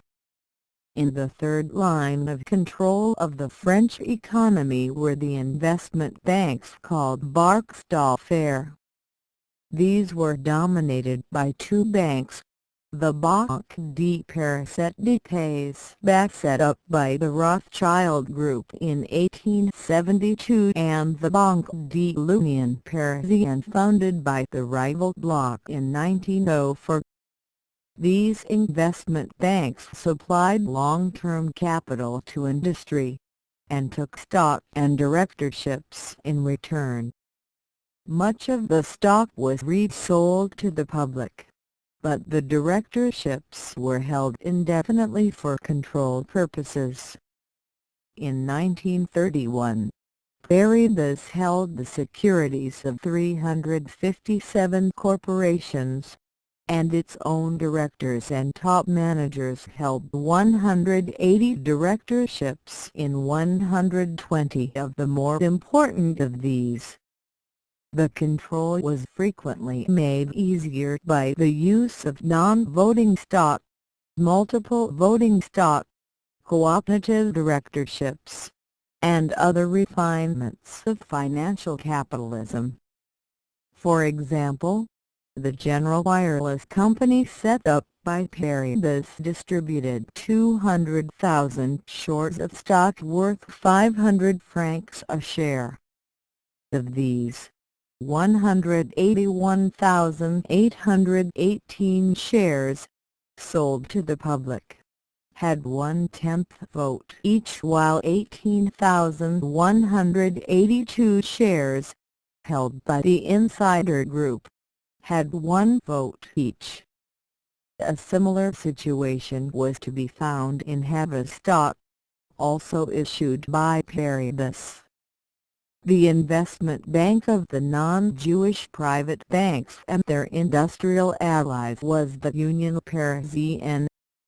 Among its 16 directors were to be found such names as Mrabad, Hauer, Neufelize, Ernst, Wendel, Luberzak, and Schneider in the period before 1934.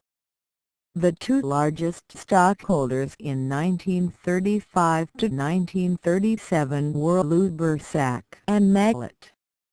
The directors of this bank held 124 other directorships on 90 important corporations in 1933. At the same time it held stock in 338 corporations. The value of the stock held by the Union Parisienne in 1932 was 482.1 million francs, and of that held by Paribas was 548.8 million francs, giving the total for both of 1,030.9 million francs.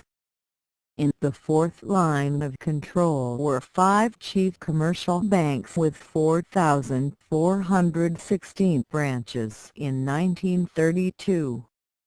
At the beginning of the century these had all been within the Paribas consortium, but after the founding of the Union Parisienne in 1904 they slowly drifted over to the new bloc.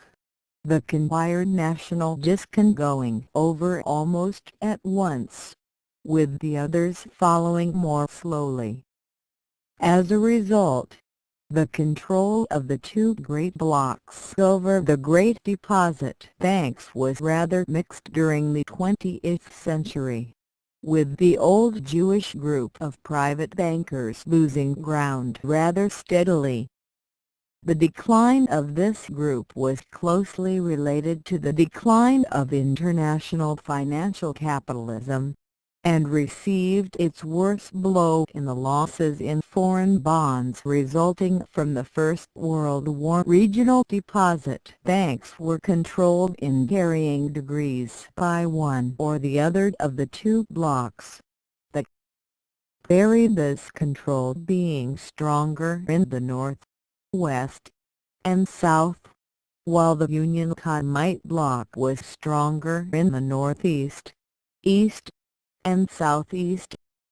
Control of savings banks and insurance companies was also shared, especially where they had been funded before the two blocs achieved their modern form. For example, the largest insurance company in France, with capital and reserves of 2,463 million francs in 1931, had as directors such names as Mallet, Rothschild, Neutralize, Tauber, and so on. This cooperation between the two blocs in regard to the lower levels of the banking system and the Bank of France itself did not usually extend to industrial or commercial activity. There, competition outside the market was severe, and became a struggle to the death in 1932 to 1940. In some activities, spheres of interest were drawn between the two groups, and thus competition was reduced. Inside France, there was a basic division between East and West, the Jewish group emphasizing shipbuilding, transatlantic communications and transportation, and public utilities in the West, while the Protestant, Catholic group emphasized iron, steel, and armaments in the East. Outside France, the former group dominated the colonies, North Africa, and the Eastern Mediterranean, while the latter group emphasized Central and Eastern Europe chiefly through the Union Européenne Industrielle et Financière, created in 1920 to be the economic counterpart of the Little Entente. In some fields the rivalry of the two groups had worldwide ramifications.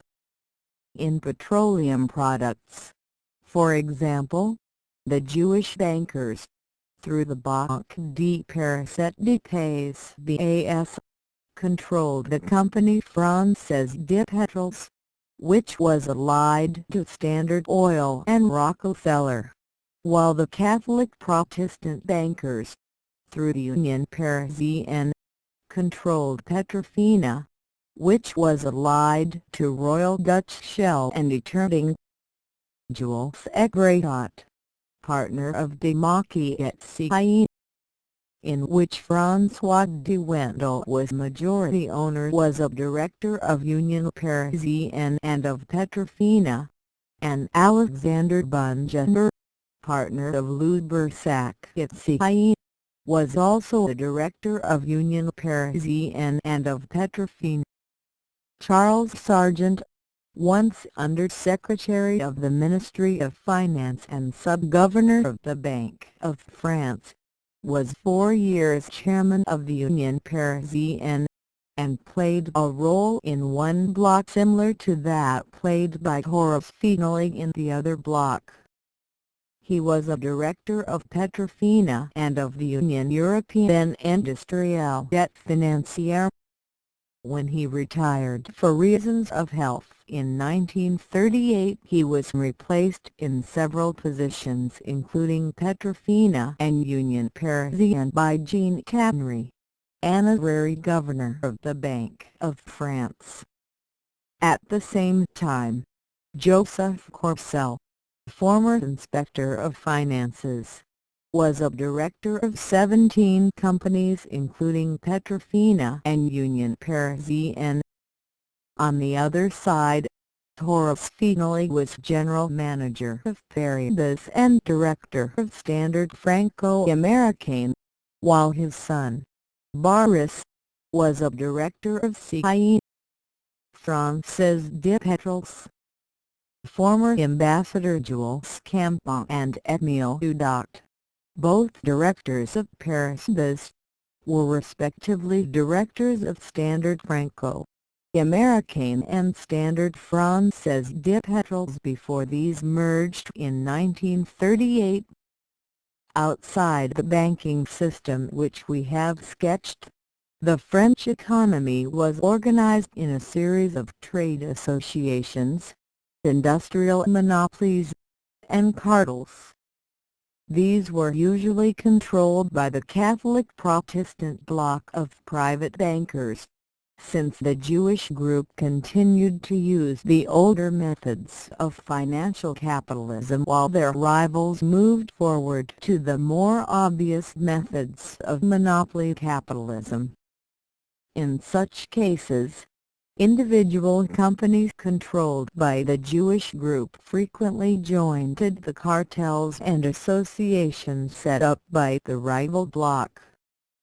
At the center of the system of monopolistic industrial controls was the Confédération Générale du Patronat Français, which after 1936 Matignon agreements did the collective bargaining for most French industry. The Confederation was divided into sections for different branches of industry.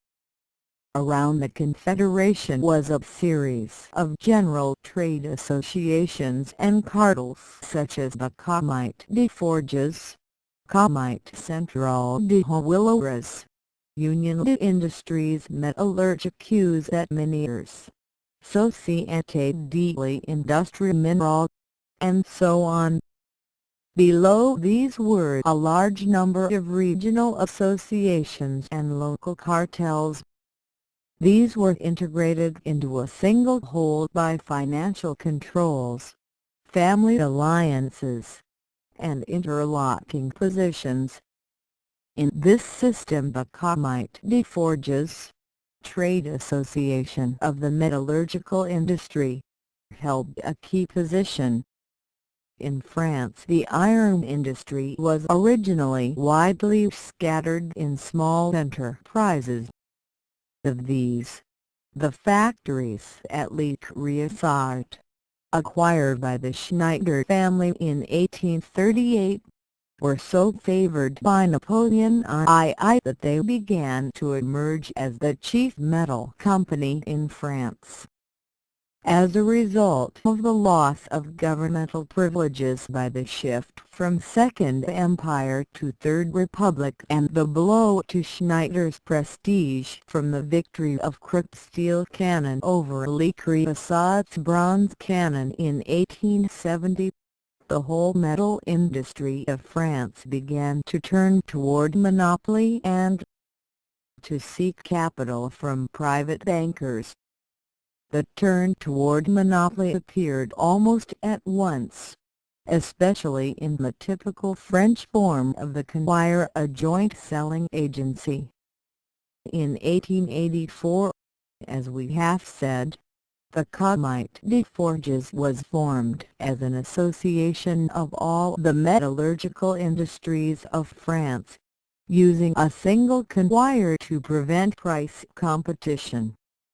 By the 20th century, the Comité des Forges consisted of representatives of over 200 companies with nominal capital of about 8 billion francs, but whose securities were worth almost 100 billion francs in 1939. Of the 200 corporations the chief perhaps were Établissements Schneider, Les Forges et Aciéries de la Marine et Homecourt, La Société de Petits Fils de François de Wendel, Les Aciéries de Longueuil, and so on. By the year 1939, 75% of French steel production was from 6 companies.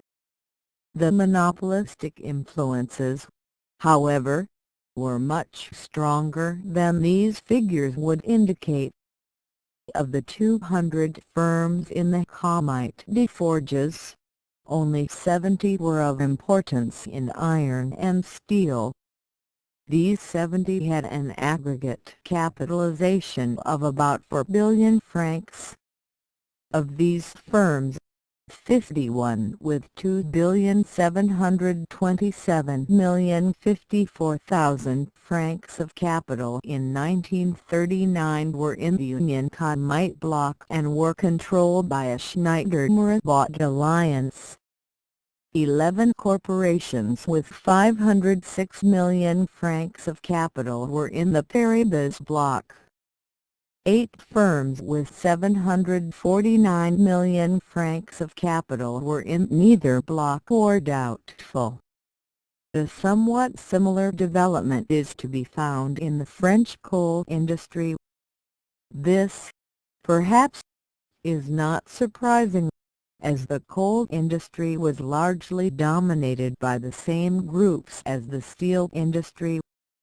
By 1938, 77% of French coal production came from 14 companies.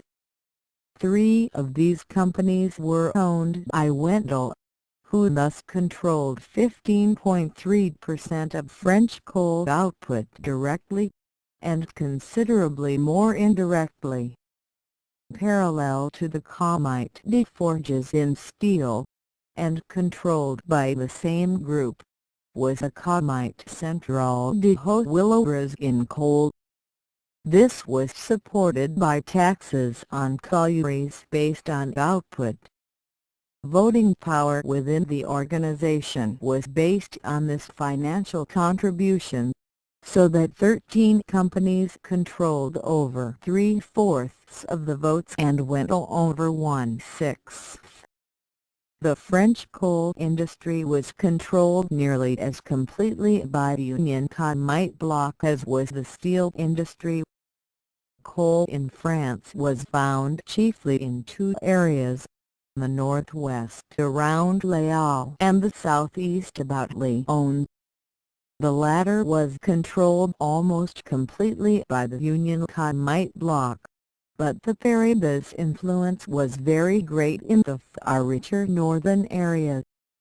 It was these Paribas coal mines of the north which gradually drifted away and became one of the chief elements in the monopolistic Les Halles-Lyon axis. The preponderant influence of the Union Comite bloc in such important fields as iron, steel, and coal was balanced to some extent by the skillful fashion in which the Paribas bloc had taken control of the strategic points in the fields of communications and publicity. There were only 1,506 corporations registered on the stock exchange in Paris in 1936. Of this number only about 600 were important. If we add to these about 150 or 200 important corporations not registered in Paris, we have a total of about 800 firms. Of these 800, the Paribas bloc controlled, in 1936, almost 400 and the Union Comite bloc about 300. The rest were controlled by neither bloc. The superior number of firms controlled by Paribas was counterbalanced by a much heavier capitalization of the Union Comite firms. This in turn was counterbalanced by the fact that the Paribas firms were in strategic positions. The whole Paribas system in the 20th century was headed by the Baron Edouard de Rothschild, but the active head was René Mayer, manager of the Rothschild Bank and nephew by marriage of James Rothschild. The chief centre of operations for the system was in the Banque de Paris et de Pays Bas, which was managed, until 1937, by Horace Finelli of a Hungarian Jewish family brought to France by Rothschild in 1880. From this bank was ruled much of the section of the French economy controlled by this bloc. Included in this section were many foreign and colonial enterprises, utilities, ocean shipping, airlines, shipbuilding and, above all, communications. In this latter group were CIE, General Transatlantique, CIE, General de Telegraphie Sans Fils, Radio France, CIE, Française de Cables Télégraphiques, CIE, Internationale de Wagenblitz, Havas, and Hachette. Havas was a great monopolistic news agency, as well as the most important advertising agency in France. It could, and did, suppress or spread both news and advertising. It usually supplied news reports gratis to those papers which would print the advertising copy it also provided. It received secret subsidies from the government for almost a century, a fact first revealed by Balzac, and by the late 1930s these subsidies from the secret funds of the Popular Front had reached a fantastic size. Hachette had a monopoly on the distribution of periodicals and a sizable portion of the distribution of books. This monopoly could be used to kill papers which were regarded as objectionable. This was done in the 1930s to François Cogé's reactionary L'Ami du Peuple. After 1934, the Union Comite bloc was badly injured by the World Depression, which fell on heavy industry more severely than on other segments of the economy. After 1937, the Paribas bloc was badly split by the rise of anti-Semitism, the controversy over orthodox and unorthodox financial methods for dealing with depression, and, above all, by the growing foreign crisis. The Rothschild desire to form an alliance with Russia and adopt a policy of resistance to Hitler while supporting loyalist Spain, continuing orthodox financial policies, and building up the labor unions against the Comite de Forges, collapsed from its own internal contradictions, their own lack of faith in it, and the pressure of Great Britain. As the two older blocs thus weakened, the new bloc rose rapidly to power between them. This was the Laon axis. It was constructed about two regional groups, one in the north about Laon and the other in the southeast and east about Lyon and in Alsace. The former had a branch running to Brussels in Belgium, while the latter had a branch running to Bâle in Switzerland. The Laon end was originally under Rothschild influence, while the Lyon end was originally under Mirabeau influence. The two ends were integrated into a single unit by the activities of several private banks and two deposit banks in Paris. The private banks included Odr, Sauter S. Proper and Worms The credit banks included the Crédit Commercial de France and the Banque Française pour le Commerce Industriel.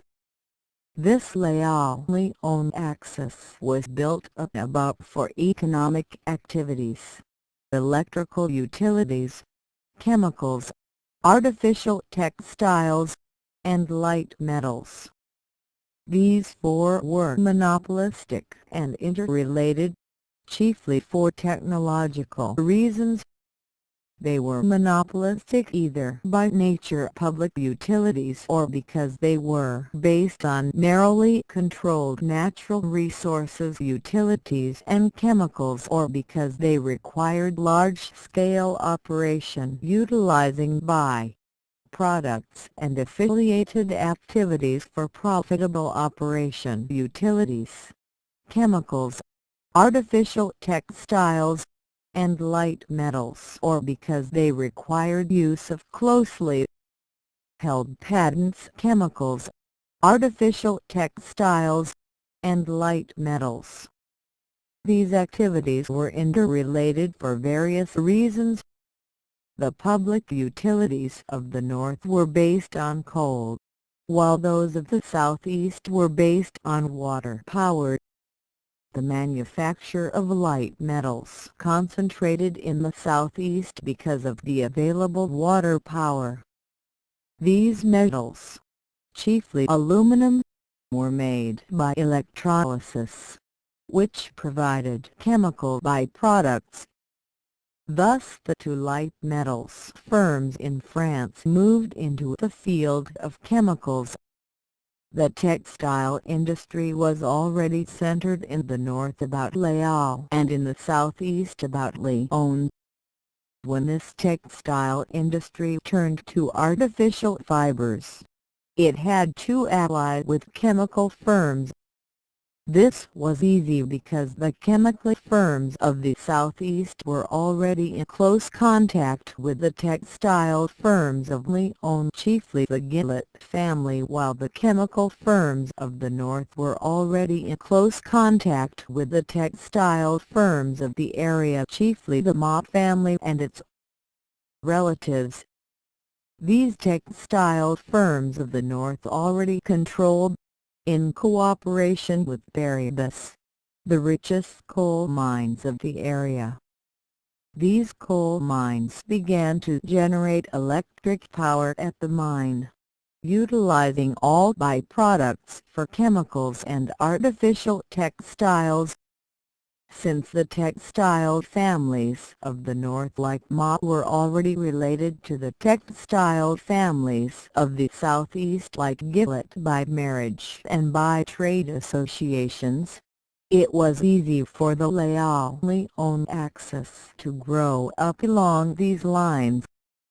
As a result of the stalemate between the two great blocs, between financial capitalists and monopoly capitalists, between supporters of the Russian alliance and supporters of appeasement, between orthodox and unorthodox financial measures, between Jews and anti-Semites, France was completely paralyzed and went down to defeat in 1940. This was quite acceptable to the Lyon axis. It accepted the defeat with satisfaction, and, with German help, began to take over the whole economy of France. The Barrabas bloc was destroyed by the anti-Semite laws, and many of its chief strong points taken over. The Union Comite bloc was badly crippled by a series of severe blows, including the forced sale of all Schneider's foreign holdings, and of most of Wendel's domestic holdings to the Germans, chiefly to the Hermann Göring work at the seizure of the other Lorraine iron properties, and the abolition of the Comite de Forges itself. At the same time, the Lyon axis strengthened itself. The French chemical industry, already largely monopolized by établissements communs, was forced into a single corporation, Société Francophone, controlled by the Lyon axis and IG Farben. The light metals industry, already largely monopolized by Alle, Frogs, yet Comarch, was centralized almost completely in this firm. The artificial textile industry, already largely monopolized by the Gillot clique, was centralized under a single corporation, France Rayonnade, under joint Gillot-German control. The automobile industry was subjected to a single control, the Comite Organisation d'Automobiles, and set up a joint manufacturing company, Société Générale Française de Construction d'Automobiles. The whole system was controlled by a small group in Lyon centering about the Gillot family and represented on the political scene chiefly by Pierre Laval. The struggles between these three great economic power blocs in France are rather difficult for Americans to understand because they were not reflected in price competition in the market where Americans would normally expect economic competition to appear. In the field of price policies, the three blocs generally cooperated. They also cooperated in their attitudes toward labor, although to a lesser degree. Their rivalries appeared in the fields of economic and political power as struggles to control sources of raw materials, supplies of credit and capital, and the instruments of government. Price competition, which to an American always has seemed to be the first, and even the only, method of economic rivalry, has, in Europe, generally been regarded as the last possible method of economic rivalry, the method so mutually destructive as to be tacitly avoided by both sides.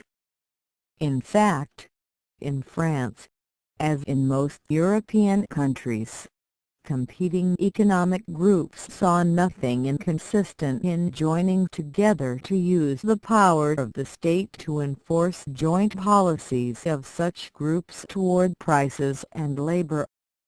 The French defeat in 1940 shattered the stalemate between the economic power blocs which had paralyzed France in the 1930s and done so much to make the defeat possible.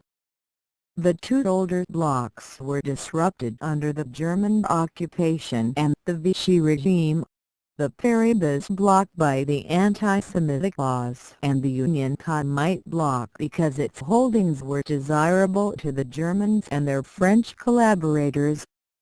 The Laon axis, led by the associates of the bank worms and the Banque de l'Elm-Dakin, sought to take over most of the French economy as the willing collaborators of the Germans and their old associate, Pierre Laval, and were fairly successful in doing so.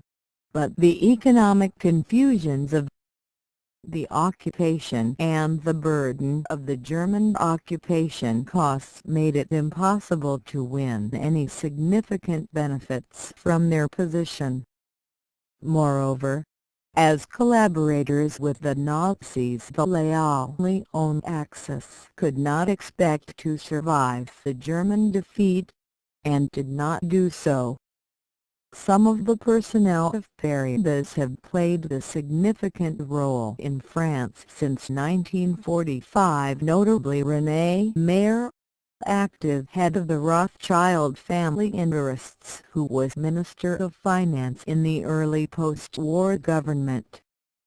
Later, in 1962, de Gaulle made the director of the Rothschild Bank, Georges Pompidou, Prime Minister. The rather prominent role played by bankers such as these did not prevent France from following the pattern of new economic procedures which we have observed in other countries. The process was delayed by the political paralysis arising from the French parliamentary system, especially the instability of cabinets arising from the multiplicity of parties. The military crisis in Indochina, followed by the protracted and frustrating civil war in Algeria, prevented France from establishing any satisfactory economic system until 1958. The only achievement of the earlier period was, however, a very great one: the French role in establishing the European Common Market, which was decisive. This was established by the Treaty of Rome of 1957, with 6 members: France, West Germany, Belgium, the Netherlands, Italy, and Luxembourg. It planned to remove the internal customs barriers among its members by stages over at least a dozen years, while adopting a common external tariff against outsiders. In this way a mass market would be provided which would allow mass production with lower costs. France was unable to contribute much to this new market until its political instability was ended by the establishment of the Fifth Republic, on a more authoritarian pattern, in 1958 Constitution of October 4. In December of that year, the franc was devalued and a program of fiscal austerity was inaugurated. But once economic activity began to rise, the rate of growth of industrial production reached 6.3% in 1961 and almost 8.5% in 1962. The gold reserves doubled within 2 years of the devaluation. The resulting prosperity, called an economic miracle in the 1962 report of the 20-Nation Organization for Economic Cooperation and Development, the successor organization to the Marshall Plan, was unevenly spread in that farmers and government employees obtained less than a fair share of it, and it was accompanied by an undesirable inflation of the cost of living, with 1953 as 100 to 103 in 1956, up to 138 in 1961, and to 144 in 1962. However, it brought France and the other common market countries to an unprecedented level of prosperity, which was in striking contrast to the drab conditions in the unfortunate countries within the Iron Curtain. The British, who had formed a European Free Trade Association of the Outer Seven, Austria, Denmark, Norway, Portugal, Sweden, Switzerland, to seek free trade among members but no common external tariff against others, sought to lift its rather lethargic economy by joining the common market in 1962, but was rebuffed by de Gaulle, who required as a price that Britain renounce its efforts, going back over decades, to establish a special relationship with the United States. From the beginning, the United States had a shortage of labor in the face of an unprecedented richness of resources. As a result, it sought labor-saving devices and high output per man day of work, even in agriculture. This means that the amount of capital equipment per man was unusually high throughout American history, even in the earliest period, and this undoubtedly presented a problem in an undeveloped country where private savings were, for many generations, scarce. The accumulation of such savings for investment in labor-saving mechanisms brought an opportunity to financial capitalism at an early date. Accordingly, the United States had financial capitalism over a longer period and in a more extreme form than any other country.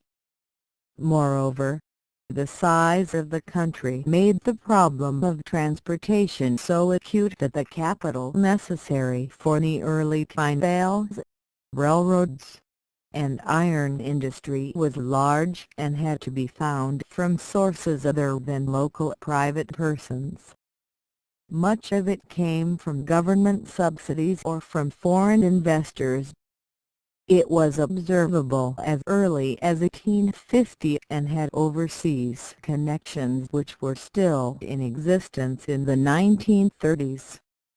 By the 1880s, the techniques of financial capitalism were well developed in New York and northern New Jersey, and reached levels of corruption which were never approached in any European country. This corruption sought to cheat the ordinary investor by flotations and manipulations of securities for the benefit of insiders. Success in this was its own justification, and the practitioners of these dishonesties were as socially acceptable as their wealth entitled them to be, without any animadversions on how that wealth had been obtained. Corrupt techniques associated with the names of Daniel Drew or Jay Gould in the wildest days of railroad financial juggling were also practiced by Morgan and others who became respectable from longer sustained success which allowed them to build up established firms. Any reform of Wall Street practices came from pressure from the hinterlands, especially from the farming West, and was long delayed by the close alliance of Wall Street with the two major political parties, which grew up in 1880 to 1900. In this alliance, by 1900, the influence of Morgan in the Republican Party was dominant, his chief rivalry coming from the influence of a monopoly capitalist, Rockefeller of Ohio. By 1900 Wall Street had largely abandoned the Democratic Party, the shift indicated by the passage of the Whitney family from the Democrats to the Republican inner circles. Shortly after they established the family alliance with Morgan. In the same period, the Rockefeller family reversed the ordinary direction of development by shifting from the monopoly fields of petroleum to New York banking circles by way of the Chase National Bank. Soon family as well as financial alliances grew up among the Morgans, Whitneys, and Rockefellers, chiefly through Payne and Aldrich family connections. For almost 50 years, from 1880 to 1930, financial capitalism approximated a feudal structure in which two great powers, centered in New York, dominated a number of lesser powers, both in New York and in provincial cities. No description of this structure as it existed in the 1920s can be given in a brief compass, since it infiltrated all aspects of American life and especially all branches of economic life. At the center were a group of less than a dozen investment banks, which were, at the height of their powers, still unincorporated private partnerships. These included J.P. Morgan, the Rockefeller family, Kuhn, Loeb and Company, Dillon, Red and Company, Brown Brothers and Harriman, and others. Each of these was linked in organizational or personal relationships with various banks, insurance companies, railroads, utilities, and industrial firms. The result was to form a number of webs of economic power, of which the more important centered in New York, while other provincial groups allied with these were to be found in Pittsburgh, Cleveland, Chicago, and Boston. J.P. Morgan worked in close relationship to a group of banks and insurance companies, including the First National Bank of New York, the Guarantee Trust Company, the Bankers Trust, the New York Trust Company, and the Metropolitan Life Insurance Company. The whole nexus dominated a network of business firms which included at least 1/6 of the 200 largest non-financial corporations in American business. Among these were 12 utility companies, 5 or more railroad systems, 13 industrial firms, and at least 5 of the 50 largest banks in the country. The combined assets of these firms were more than $30 billion. They included American Telephone and Telegraph Company, International Telephone and Telegraph, Consolidated Gas of New York. The groups of electrical utilities known as Electric Bond and Share and as the United Corporation Group, which included Commonwealth and Southern, Public Service of New Jersey, and Columbia Gas and Electric. The New York Central Railway System, the Van Sweringen Railway System, Allegheny of 9 lines including Chesapeake and Ohio, Erie, Missouri Pacific, the Nickel Plate, and Pear Marquette, the Santa Fe, the Northern System of 5 Great Lines, Great Northern, Northern Pacific, Burlington, and others. The Southern Railway, General Electric Company, United States Steel, Phelps Dodge, Montgomery Ward, National Biscuit, Kennecott Copper, American Radiator and Standard Sanitary, Continental Oil, Reading Coal and Iron, Baldwin Locomotive, and others. The Rockefeller Group, which was really a monopoly capitalist organization investing only its own profits, functioned as a financial capitalist unit in close cooperation with Morgan. Allied with the country's largest bank, the Chase National, it was involved as an industrial power in the various Standard Oil firms and the Atlantic Refining Company, but it controlled over half the assets of the oil industry, plus the $2 1/3 billion assets in Chase National Bank. Kuhn Loeb was chiefly interested in railroads, where it dominated the Pennsylvania, the Union Pacific, the Southern Pacific, the Milwaukee, the Chicago Northwestern, the Katy Missouri-Kansas Texas Railroad Company and the Delaware and Hudson. It also dominated the Bank of Manhattan and the Western Union Telegraph Company for a total of almost $11 billion in assets.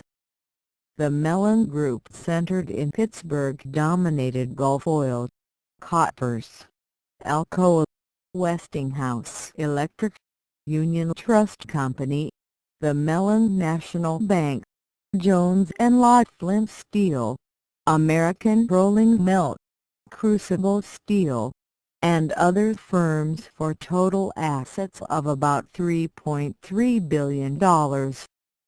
It has been calculated that the 200 largest non-financial corporations in the United States, plus the 50 largest banks, in the mid-1930s, own 34% of the assets of all industrial corporations, 48% of the assets of all commercial banks, 75% of the assets of all public utilities, and 95% of the assets of all railroads. The total assets of all four classes were almost $100 billion, divided almost equally among the four classes. The four economic power blocks which we have mentioned, Morgan, Rockefeller, Kuhn, Loeb and Company, and Mellon plus DuPont, and three local groups allied with these in Boston, Cleveland, and Chicago, together dominated the following percentages of the 250 corporations considered here. Of industrial firms, 58% of their total assets, of railroads 82%, and utilities 58%. The aggregate value of the assets controlled by the 8 power groups was about $61,205 million of the total assets of $198,351 million in these 250 largest corporations at the end of 1935. The economic power represented by these figures is almost beyond imagination to grasp, and was increased by the active role which these financial titans took in politics. Morgan and Rockefeller together frequently dominated the National Republican Party, while Morgan occasionally had extensive influence in the National Democratic Party. Three of the Morgan partners were usually Democrats. These two were also powerful on the state level, especially Morgan in New York and Rockefeller in Ohio. Mellon was a power in Pennsylvania, and DuPont was obviously a political power in Delaware. In the 1920s, this system of economic and political power formed a hierarchy headed by the Morgan interests and played the principal role both in political and business life.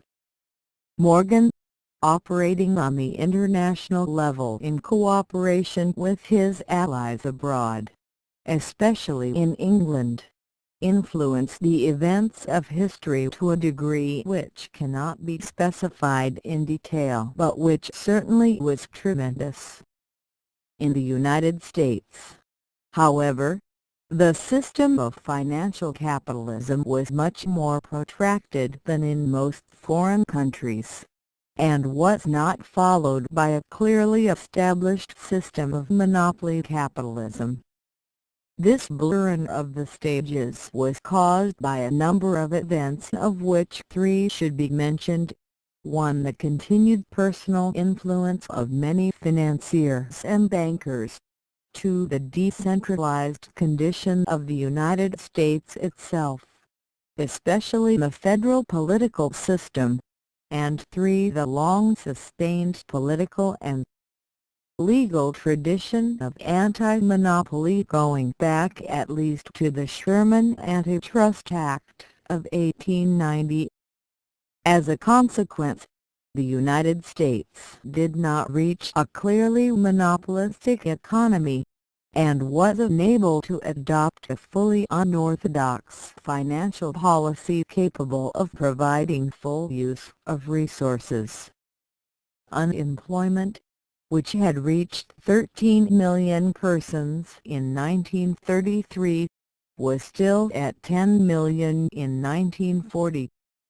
On the other hand, the United States did take long steps in the direction of balancing interest blocks by greatly strengthening labor and farm groups and by sharply curtailing the influence and privileges of finance and heavy industry. Of the diverse groups in the American economy, the financiers were most closely related to heavy industry because of the latter's great need for capital for its heavy equipment. The deflationary policies of the bankers were acceptable to heavy industry chiefly because the mass labor of heavy industry in the United States, notably in steel and automobile manufacturing, was not unionized, and the slowly declining prices of the products of heavy industry could continue to be produced profitably if costs could be reduced by large-scale elimination of labor by installing more heavy equipment. Much of this new equipment, which led to assembly line techniques such as the continuous strip steel mill, were financed by the bankers. With unorganized labor, the employers of mass labor could rearrange, curtail, or terminate labor without notice on a daily basis and could thus reduce labor costs to meet falls in prices from bankers' deflation.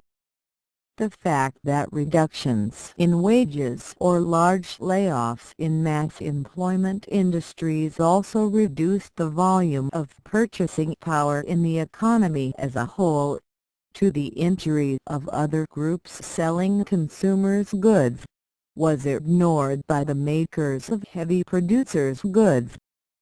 In this way, farmers, light industry, real estate, commercial groups, and other segments of the society were injured by the deflationary policies of the bankers and by the employment policies of heavy industry, closely allied to the bankers.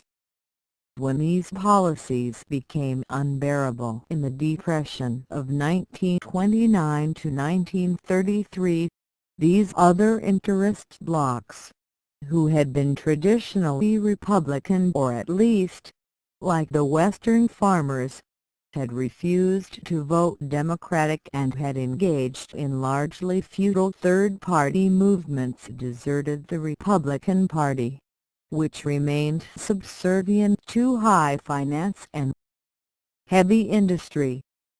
This shift of the farm bloc, light industry, commercial interests, notably department stores, real estate, professional people, and mass, unskilled labor to the Democratic Party in 1932 resulted in the election of Franklin D. Roosevelt and the New Deal. The new administration sought to reward and help the groups which had elected it. The farmers were helped by subsidies. Labor was helped by government spending to make jobs and provide purchasing power and by encouragement of unionization, while real estate, professional people, and commercial groups were helped by the increasing demand from the increased purchasing power of farmers and labor. The New Deal's actions against finance and heavy industry were chiefly aimed at preventing these two from ever repeating their actions of the 1920 to 1933 period. The SEC Act sought to supervise securities issues and stock exchange practices to protect investors. Railroad legislation sought to reduce the financial exploitation and even the deliberate bankruptcy of railroads by financial interests, as William Rockefeller had done to the Chicago, Milwaukee, and St. Paul, or as Morgan had done to the New York, New Haven and Hartford. The Banking Act of 1933 separated investment banking from deposit banking. The wholesale manipulation of labor by heavy industry was curtailed by the National Labor Relations Act of 1933, which sought to protect labor's rights of collective bargaining.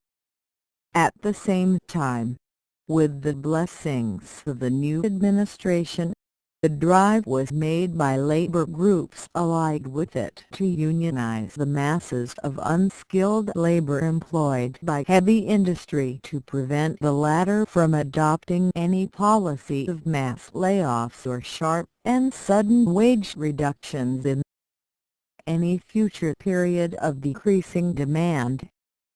To this end, a Committee for Industrial Organization was set up under the leadership of the one head of a mass labor union in the country, John L. Lewis of the United Mine Workers, and a drive was put on to organize the workers of the steel, automobile, electrical, and other industries which had no unions.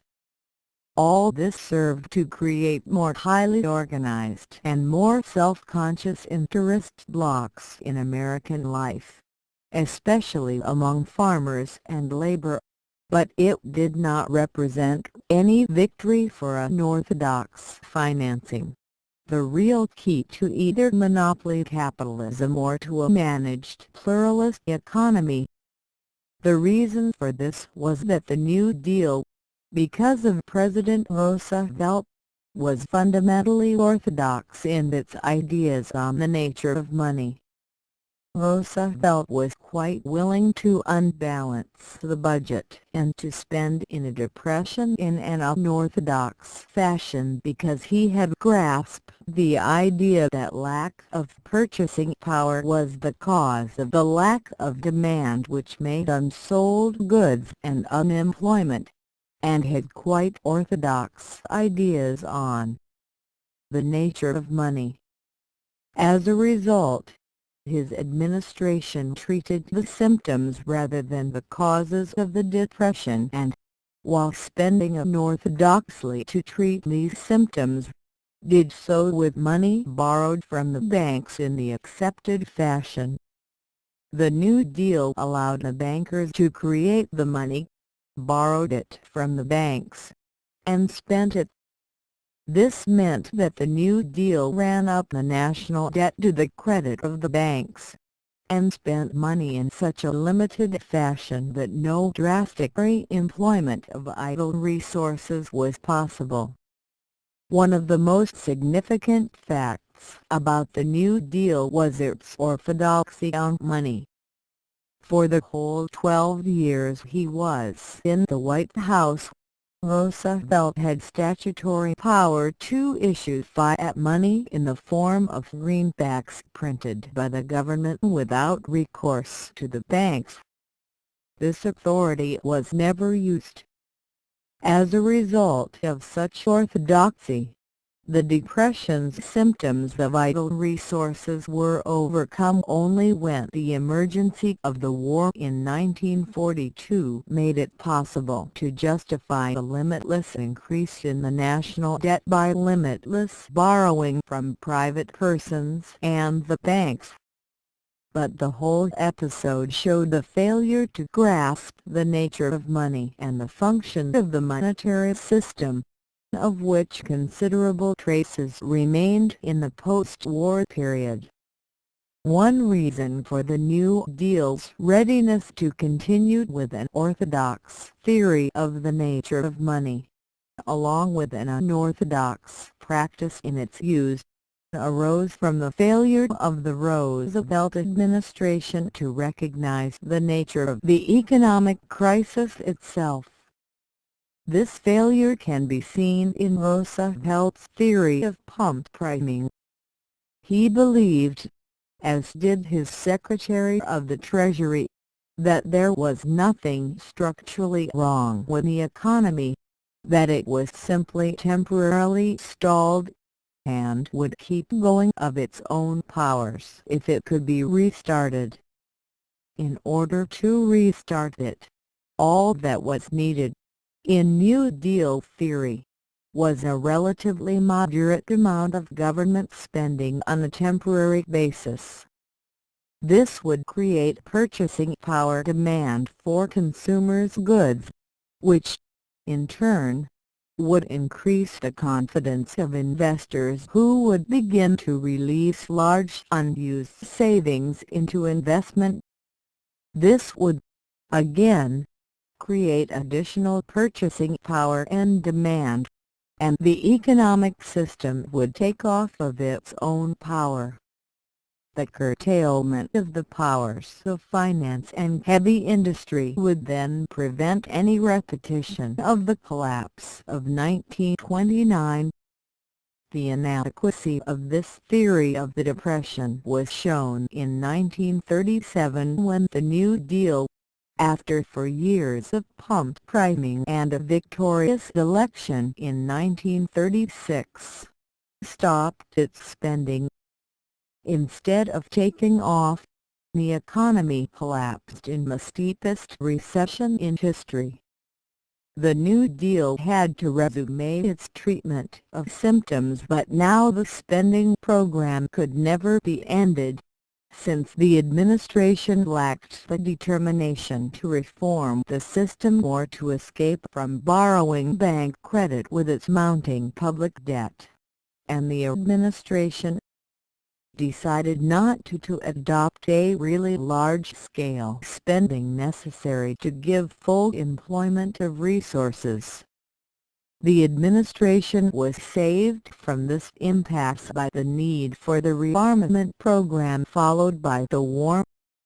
Since 1947, the Cold War and the space program have allowed the same situation to continue, so that even today prosperity is not the result of a properly organized economic system but of government spending, and any drastic reduction in such spending would give rise to an acute depression. From an analytical point of view, there are a number of important elements in the economic situation of the 20th century. These elements did not all come into existence at the same time, nor did any single one come into existence everywhere simultaneously. The order in which these elements came into existence is roughly that in which we list them here. 1. Rising standards of living. 2. Industrialism. 3. Growth of size of enterprises. 4.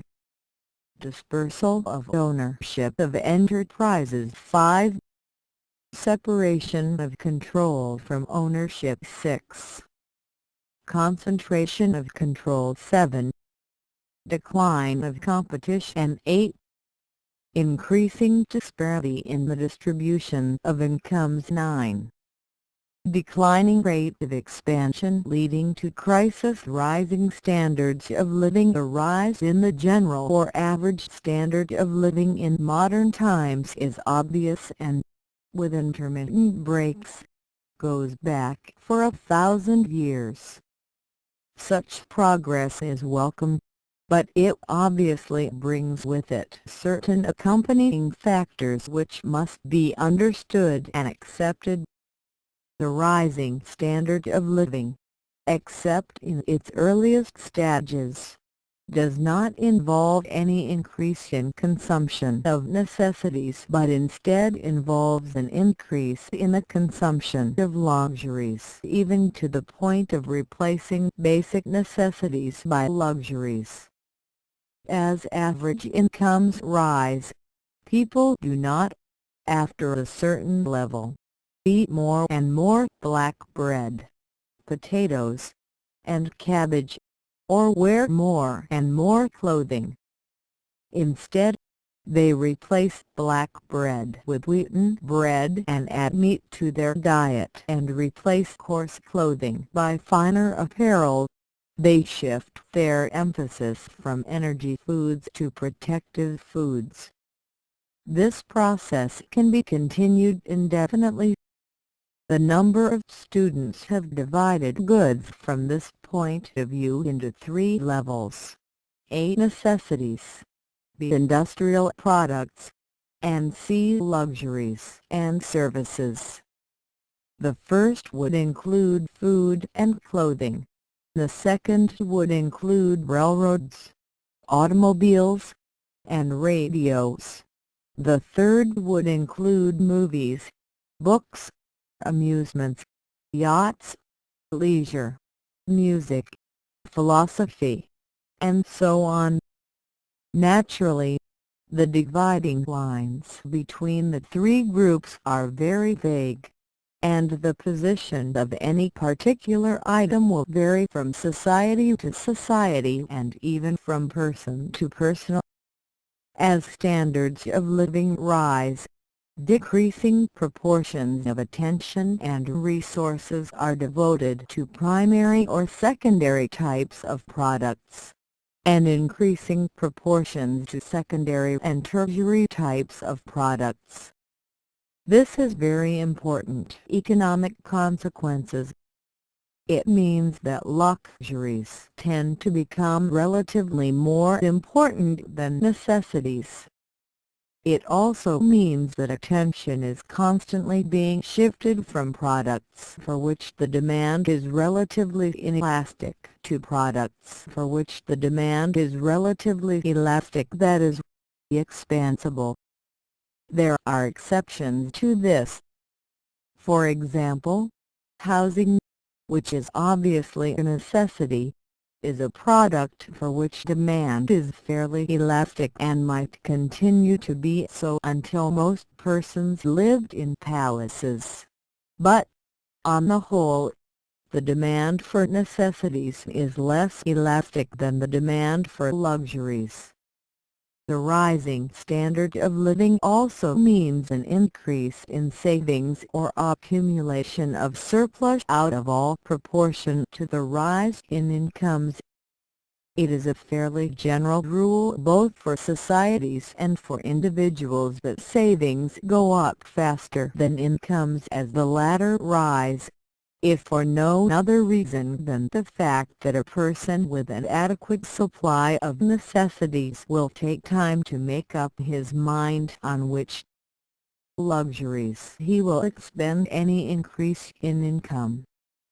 Finally, a shift from primary to secondary production usually entails a very great increase in capital investment, while a shift from secondary to tertiary production may not result in any increase in capital investment proportionately as great. Leisure, amusements, music, philosophy, education, and personal services are not likely to require capital investments comparable to those required by the construction of railroads, steel factories, automotive plants, and electrical stations. As a result of these factors, it may well arise that a society whose rising standards of living have brought it to the point where it is passing from emphasis on secondary to emphasis on tertiary production will be faced with the necessity of adjusting itself to a situation which includes more emphasis on luxuries than on necessities, more attention to products of elastic demand than inelastic, and increased savings with decreasing demands for investment. Industrialization is an obvious element in modern economic development. As used here, it has a very specific meaning, namely, the application of inanimate power to production. For long ages, production was made by using power from animate sources such as human bodies, slaves, or draft animals, with relatively little accomplished by power from such inanimate sources as wine or falling water. The so-called Industrial Revolution began when the energy from coal, released through the non-living machine, the steam engine, became an important element in the productive process. It continued through improvements in the use of wind power and water power to the use of oil in internal combustion engines and finally to power from atomic sources. The essential aspect of industrialism has been the great rise in the use of energy per capita of population. As a result of this increase in the use of energy per capita, industrial output per man-hour rose significantly in the United States 96% from 1899 to 1929. It was this increase in output per man-hour which permitted the rise in standards of living and the increases in investment associated with the process of industrialization. The Industrial Revolution did not reach all parts of Europe, or even all parts of any single country, at the same moment. In general, it began in England late in the 18th century about 1776 and spread slowly eastward and southward across Europe, reaching France after 1830, Germany after 1850, Italy and Russia after 1890. This eastward movement of industrialism had many significant results, among them the belief on the part of the newer countries that they were at a disadvantage in comparison with England because of the latter's head start. This was untrue, for, from a strictly temporal point of view, these newer countries had an advantage over England, since their newer industrial installations were less obsolescent and less hampered by vested interests. Whatever advantage England had arose from better natural resources, more plentiful supply of capital, and skilled labor. The growth of size of enterprise was a natural result of the process of industrialism. This process required very considerable outlays for fixed capital, especially in the activities most closely associated with the early stages of industrialism, such as railroads, iron foundries, and textile mills. Such great outlays required a new legal structure for enterprise. This was found in the corporation or limited liability joint stock company. In this company, large capital installations could be constructed and run, with ownership divided into small fractions among a large number of persons. This increase in size of units was apparent in all countries, but chiefly in the United States, Britain, and Germany. The statistics on this are incomplete and tricky to use, but, in general, they indicate that, while the number of corporations has been increasing, and the average size of all corporations has been falling, the absolute size of the largest corporations has been increasing rapidly in the 20th century, and the share of total assets or of total output held by the largest corporations has been rising. As a result, the output of certain products, notably chemicals, metals, artificial fibers, electrical equipment, and so on, has been dominated in most countries by a few great firms. In the United States, where this process has been studied most carefully, it was found that from 1909 to 1930 the number of billion-dollar corporations rose from 1 to 15, and the share of all corporation assets held by the 200 largest rose from 32% to over 49%. By 1939 this figure reached 57%. This meant that the largest 200 corporations were growing faster than other corporations 5.4% a year compared to 2.0% a year and faster than total national wealth. As a result, by 1930 these 200 largest corporations had 49.2% of all corporate assets or $81 billion out of $165 billion. They had 38% of all business wealth or $81 billion out of $212 billion.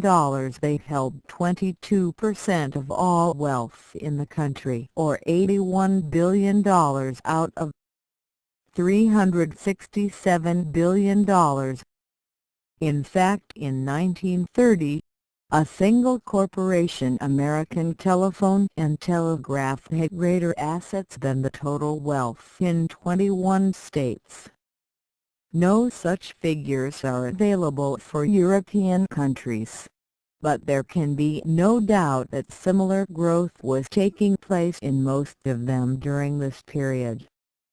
Dispersal of ownership of enterprise was a natural result of the growth of size of enterprise, and was made possible by the corporate method of organization. As corporations increased in size, it became less and less possible for any individual or small group to own any important fractions of their stocks. An individual or family can maintain control of a corporation by holding as little as 5 to 10% of the stock. In most countries the number of security holders increased faster than the number of outstanding securities. In the United States, the former increased in numbers 7 times as fast as the latter from 1900 to 1928. This was a greater spread than in other countries, but elsewhere there was also a considerable spreading out of corporate ownership. This was exactly contrary to the prediction of Karl Marx that the owners of industry would get fewer and fewer as well as richer and richer. The separation of ownership from control has already been mentioned. It was an inevitable counterpart of the advent of the corporate form of business organization. Indeed, the corporate form was devised for this very purpose, that is, to mobilize the capital owned by many persons into a single enterprise controlled by a few. As we have seen, this inevitable counterpart was carried to a quite unexpected degree by the devices invented by financial capitalism. The concentration of control was also inevitable in the long run, but here also was carried by special devices to an extraordinary degree. As a result, in highly industrialized countries, the economic systems were dominated by a handful of industrial complexes.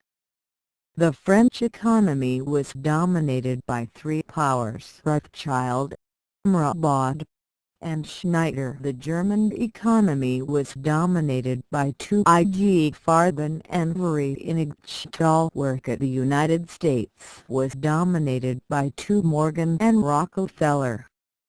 Other countries, like Italy or Britain, were dominated by somewhat larger numbers. In the United States, Morgan guided the economic swing from financial to monopoly capitalism, and yielded quite gracefully to the rising power of DuPont. In Britain, likewise, the masters of financial capitalism yielded to the masters of chemical products and vegetable oils. Once the inevitable writing on the wall had been traced out in a convincing fashion. But all these shifts of power within the individual economic systems indicate merely that individuals or groups are unable to maintain their positions in the complex flux of modern life, and do not indicate any decentralization of control. On the contrary, even as group succeeds group, the concentration of control becomes greater. The decline in competition is a natural consequence of the concentration of control. This decline in competition refers, of course, only to price competition in the market, since this was the mechanism which made the economic system function in the 19th century. This decline is evident to all students of modern economics, and is one of the most widely discussed aspects of the modern economic system. It is caused not only by the activities of businessmen but also by the actions of labor unions, of governments, of private social welfare organizations, and even of the herd-like behavior of consumers themselves. The increasing disparity in the distribution of income is the most controversial and least well-established characteristic of the system. The available statistical evidence is so inadequate in all European countries that the characteristic itself cannot be proved conclusively. An extensive study of the subject, using the available materials for both Europe and the United States, with a careful analysis of the much better American materials, will permit the following tentative conclusions. Leaving aside all government action, it would appear that the disparity in the distribution of the national income has been getting wider. in the United States.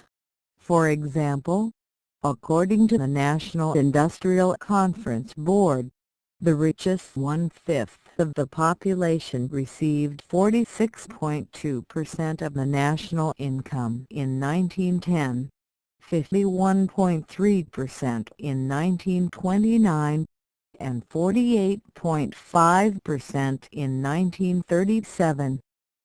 In the same 3 years, the share of the poorest one-fifth of the population fell from 8.3% to 5.4% to 3.6%.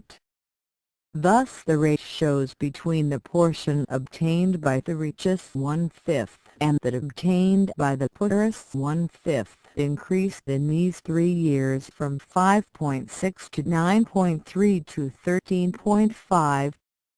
If, instead of one-fifths, we examine the ratios between the percentage obtained by the richest one-tenth and that obtained by the poorest one-tenth, we find that in 1910 the ratio was 10, in 1929 it was 21.7, and in 1937 it was 34.4. This means that the rich in the United States were getting richer relatively and probably absolutely, while the poor were getting poorer both relatively and absolutely. This last is caused by the fact that the increase in a real national income in the period 1910 to 1937 was not great enough to compensate for the decrease in percentage going to the poor or for the increase in number of persons in that class. As a result of such an increase in disparity in the distribution of national income, there will be a tendency for savings to rise and for consumers' purchasing power to decline relative to each other. This is because the savings of a community are largely made by the richer persons in it, and savings increase out of all proportion as incomes rise. On the other hand, the incomes of the poor class are devoted primarily to expenditures for consumption. Thus, if it is correct that there is an increasing disparity in the distribution of the national income of a country, there will be a tendency for savings to rise and consumer purchasing power to decline relative to each other. If this is so, there will be an increasing reluctance on the part of the controllers of savings to invest their savings in new capital equipment, since the existing decline of purchasing power will make it increasingly difficult to sell the products of the existing capital equipment and highly unlikely that the products of any new capital equipment could be sold more easily. This situation, as we have described it, assumes that the government has not intervened in such a way as to change the distribution of the national income as determined by economic factors. If, however, the government does intervene to disturb this distribution, its actions will either increase the disparity in its distribution or will decrease it. If these actions increase it, the problem of the discrepancy to which we have referred between savings, on one hand, and the level of purchasing power and investment, on the other, will be made worse.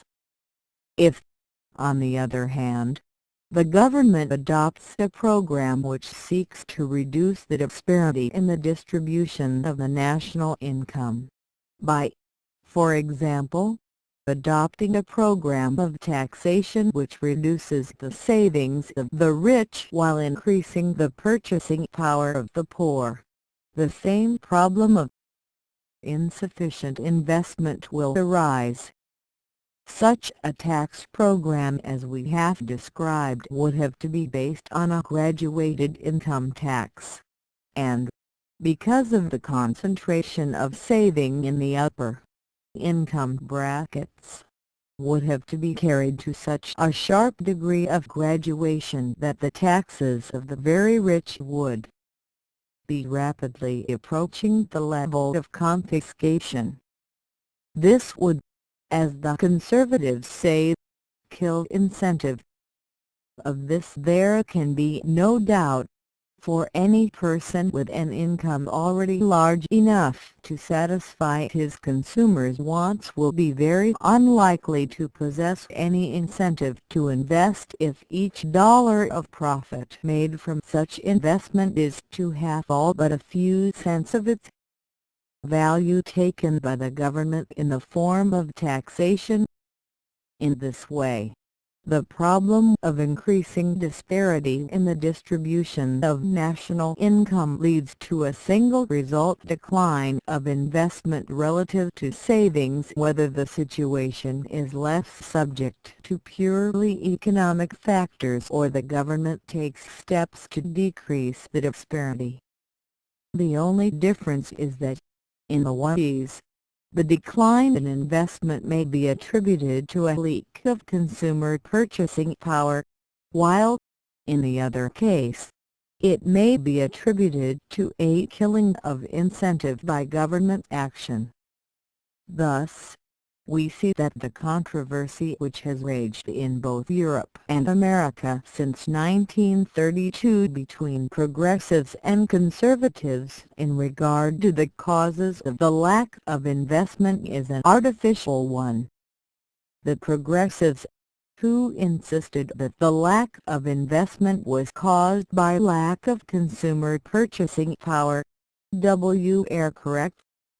But the conservatives, who insisted that the lack of investment was caused by a lack of confidence, were also correct. Each was looking at the opposite side of what is a single continuous cycle. This cycle runs roughly as follows. A. Purchasing power creates demand for goods. B. Demand for goods creates confidence in the minds of investors. C. Confidence creates new investment. And D. New investment creates purchasing power, which then creates demand, and so on. To cut this cycle at any point and to insist that the cycle begins at that point is to falsify the situation. In the 1930s, the progressives concentrated attention on stage A while the conservatives concentrated attention on stage C.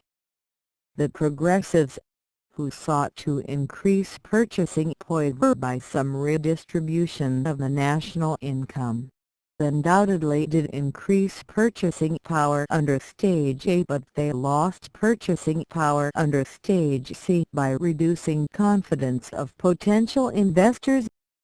This decrease of confidence was especially noticeable in countries like France and the United States, which were still deeply involved in the stage of financial capitalism. It would appear that the economic factors alone affected the distribution of incomes in the direction of increasing disparity. In no major country, however, were the economic factors alone allowed to determine the issue. In all countries, government action noticeably influenced the distribution. In Italy, the economic factors had relatively free rein until after the creation of the cooperative state in 1934. The effect of government action was to increase the normal economic tendency toward an increasing disparity in distribution of the national income. This tendency had been allowed to work from an early period until the end of the war in 1918. The drastic effort by leftish influences in the period 1918 to 1922 resulted in government action which reversed this tendency. As a result, The counter-revolution brought Mussolini to power in October 1922. The new government suppressed those government actions which had hampered a normal economic tendency, and as a result the trend toward greater disparity in distribution of the national income was resumed. This trend became more drastic after the creation of the dictatorship in 1925, after the stabilization of the lira in 1927, and after the creation of the cooperative state in 1934. In Germany, the changes in distribution of the national income were similar to those in Italy, although complicated by the efforts to create a social service state, an effort going back to Bismarck, and by the hyperinflation. In general, the trend toward increasing disparity in distribution of the national income continued, less rapidly than in Italy, until after 1918. The inflation, by wiping out unemployment for the lower class and by wiping out the savings of the middle class, created a complex situation in which the wealth of the richest class was increased while the poverty of the poorest class was reduced, and the general trend toward increased disparity in income was probably reduced. This reduction became great under the social service state of 1924 to 1930, but was drastically reversed because of the great increase in poverty in the lower classes after 1929. After 1934, the adoption of an unorthodox financial policy and a policy of benefits to monopoly capitalism reinforced the normal trend toward increasing disparity in distribution of income. This was in accord with the desires of the Hitler government, but the full impact of this policy was not apparent on the distribution of incomes until the period of full employment after 1937. Until 1938, Hitler's policy, although aimed at favoring the high-income classes, raised the standards of living of the lower income levels even more drastically by shifting them from unemployment with incomes close to nothing into wage-earning positions in industry, so that the disparity in distribution of income was probably even reduced. For a short-run period in 1934 to 1937, this was not unacceptable to the high-income classes, because it stopped the threat of revolution by the discontented masses and because it was obviously of long-run benefit to them.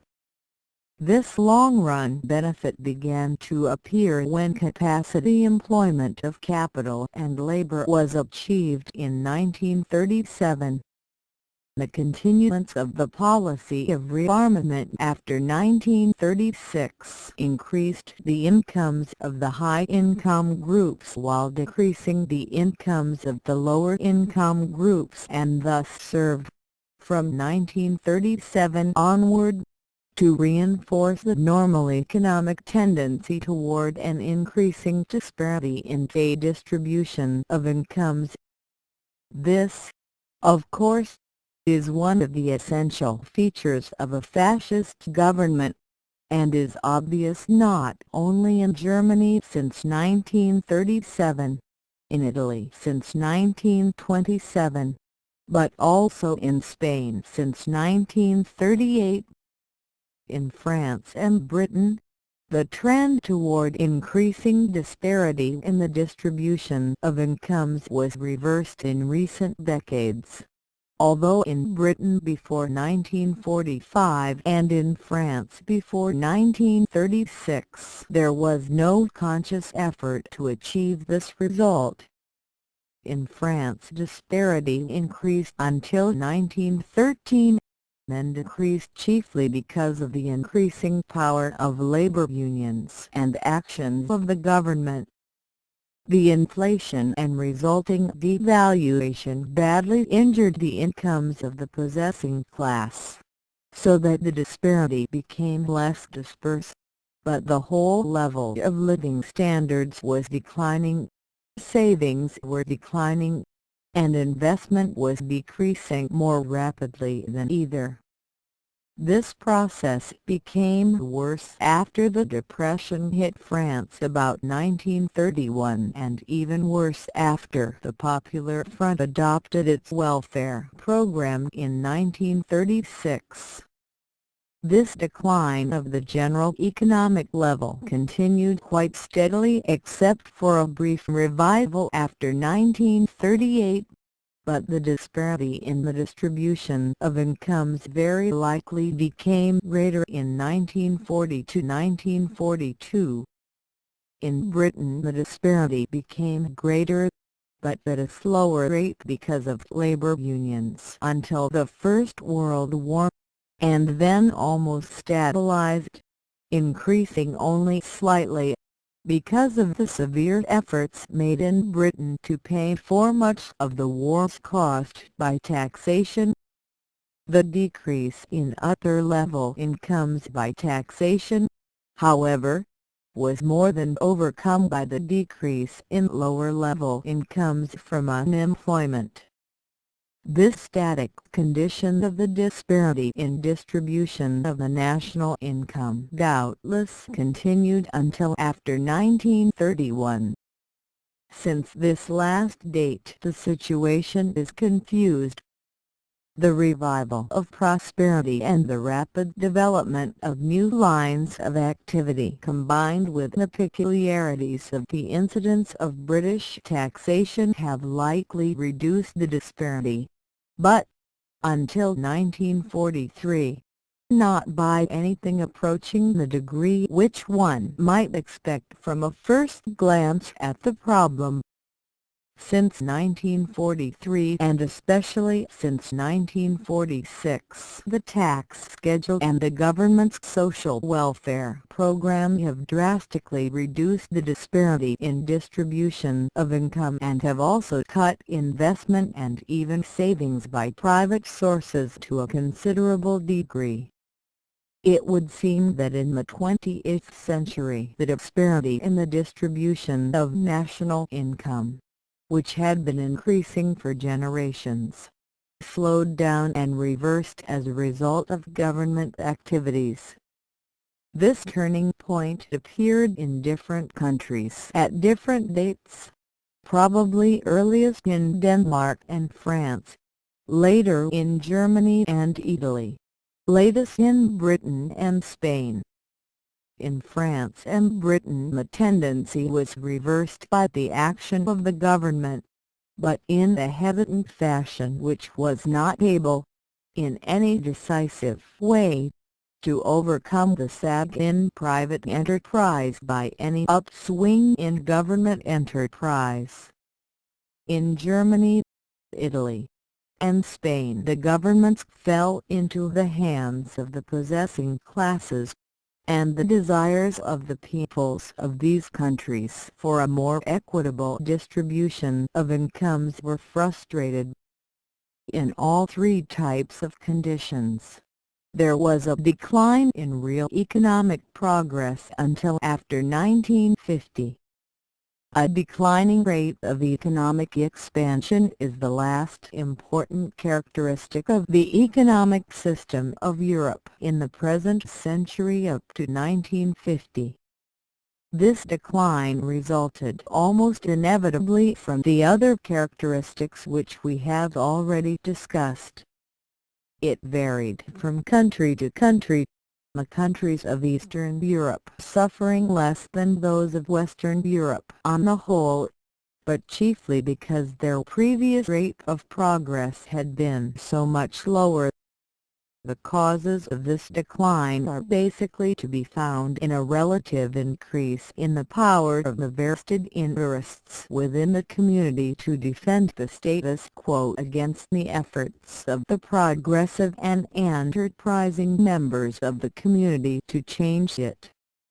This was revealed in the market, the central mechanism of the economic system, as a result of the relative increase in savings in respect to investment. Savings have continued or have increased for several reasons. In the first place, a tradition which placed a high social esteem on savings existed in Western Europe from the Protestant Reformation until the 1930s.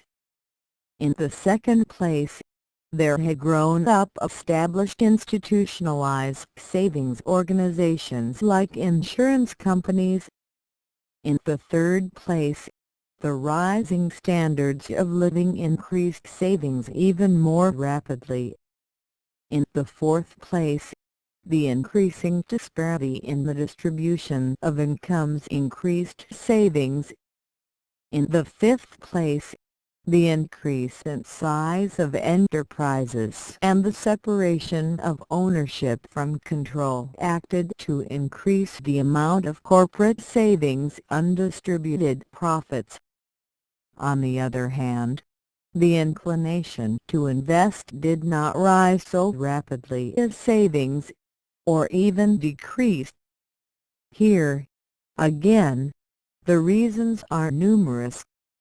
In the first place, the shift in advanced industrial countries from secondary to tertiary production reduces the demand for heavy capital investment.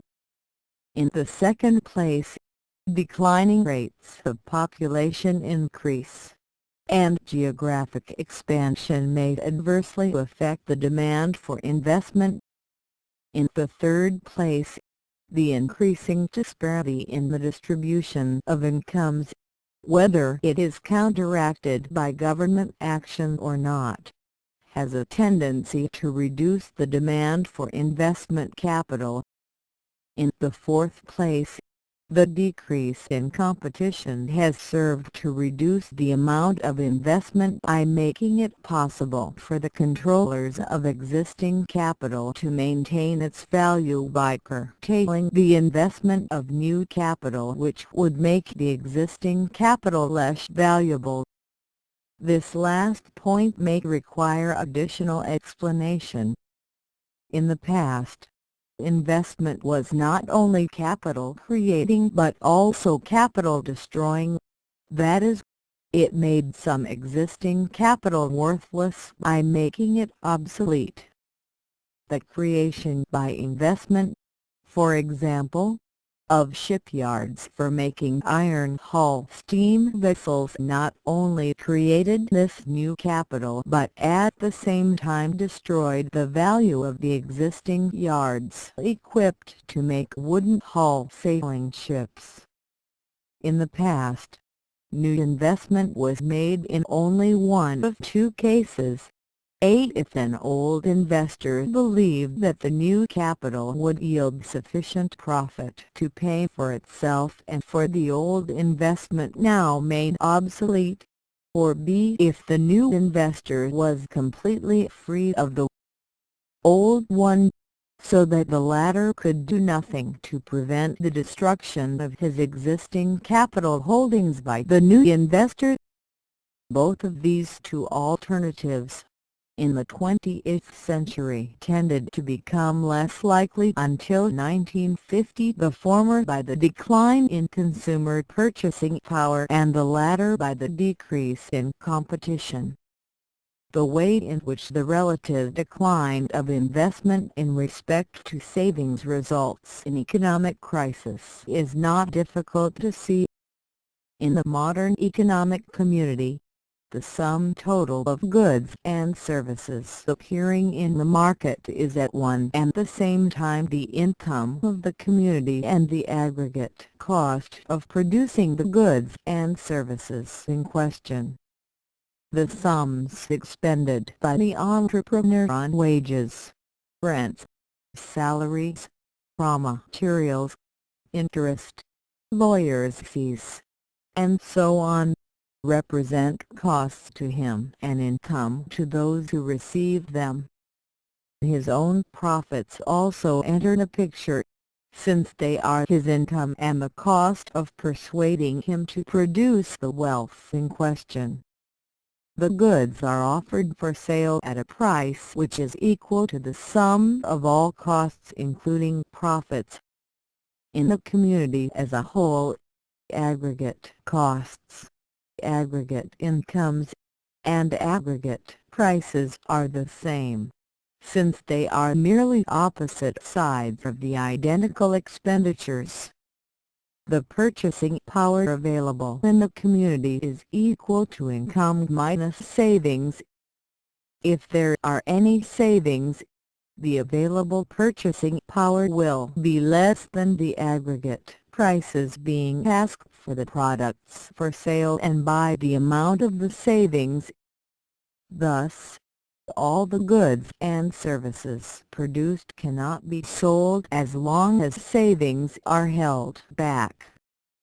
In order for all the goods to be sold, it is necessary for the savings to reappear in the market as purchasing power. The usual way in which this is done is by investment. When savings are invested, they are expended into the community and appear as purchasing power.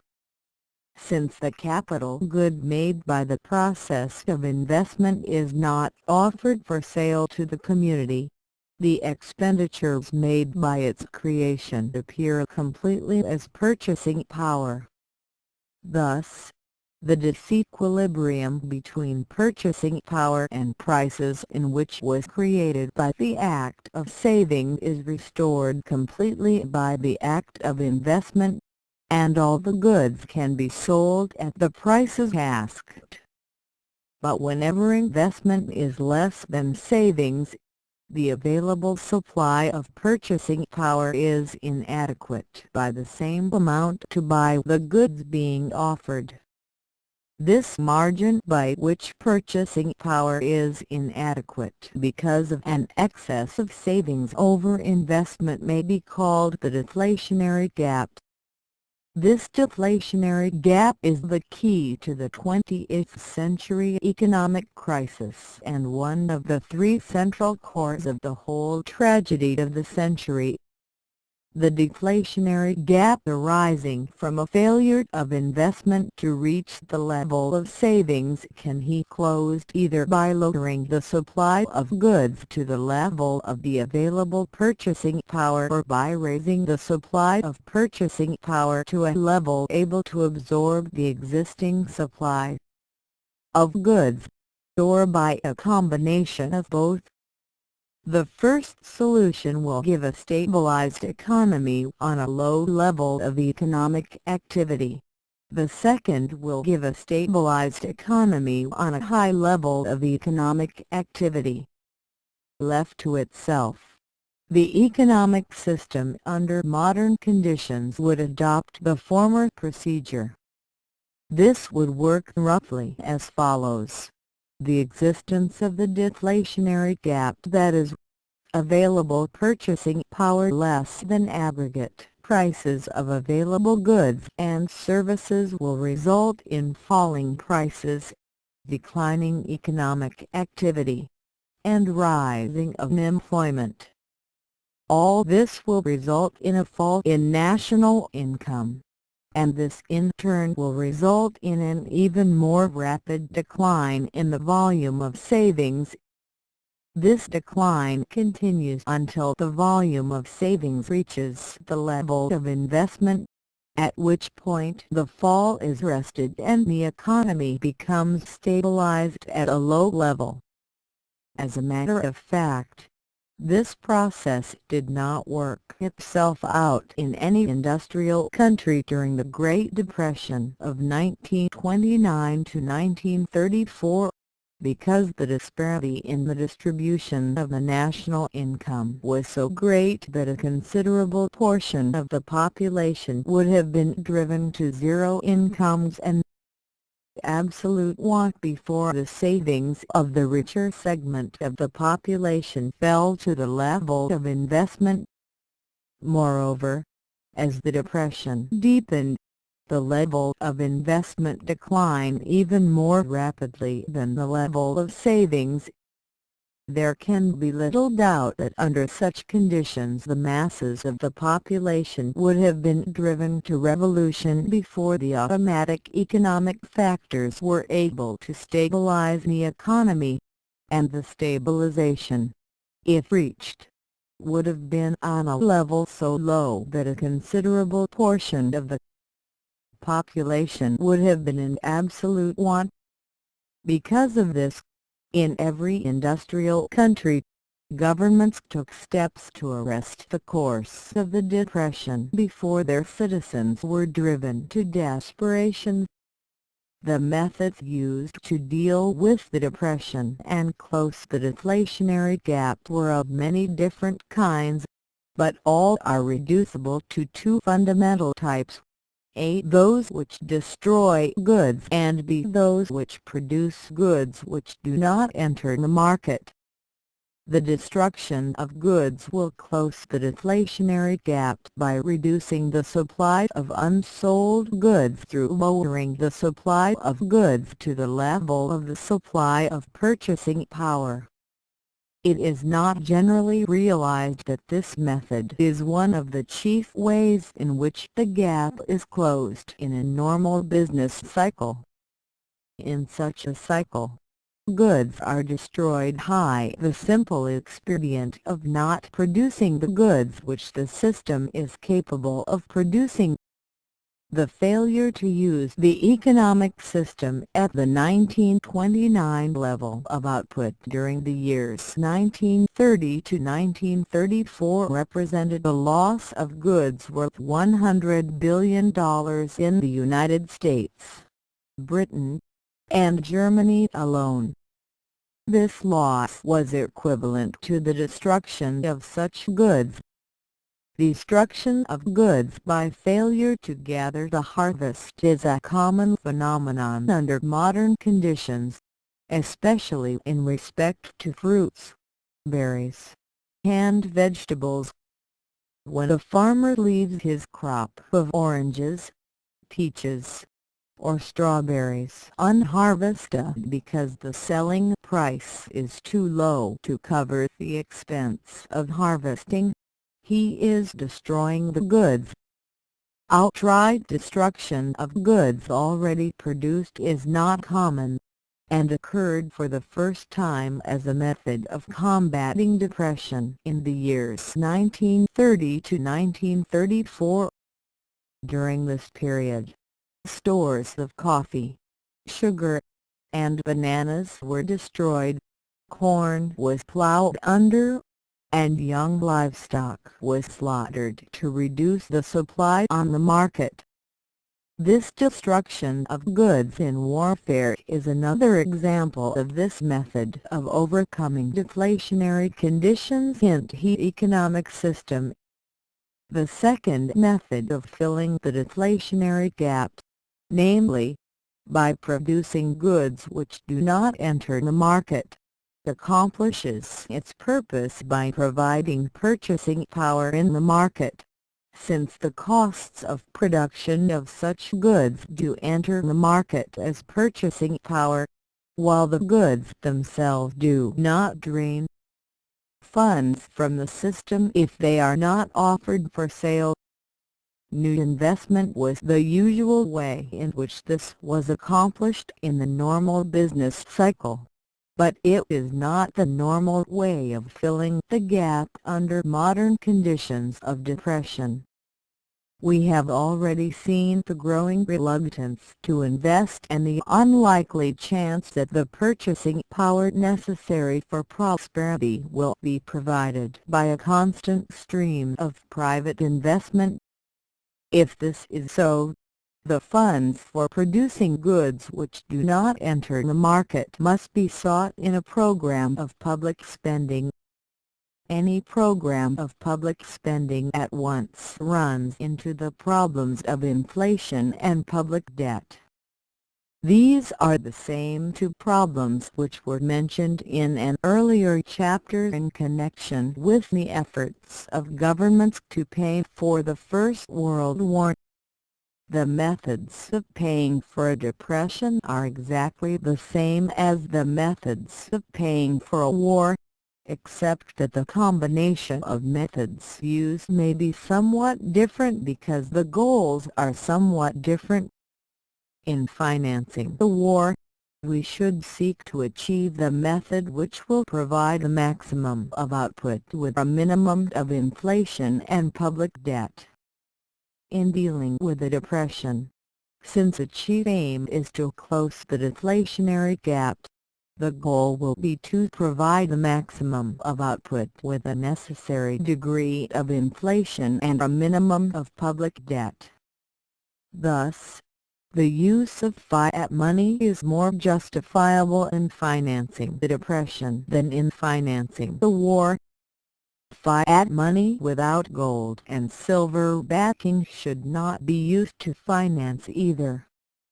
Moreover, the selling of bonds to private persons in wartime might well be aimed at the lower income groups in order to reduce consumption and release facilities for war production, while in a depression where low consumption is the chief problem, such sales of bonds to finance public spending would have to be aimed at the savings of the upper income groups.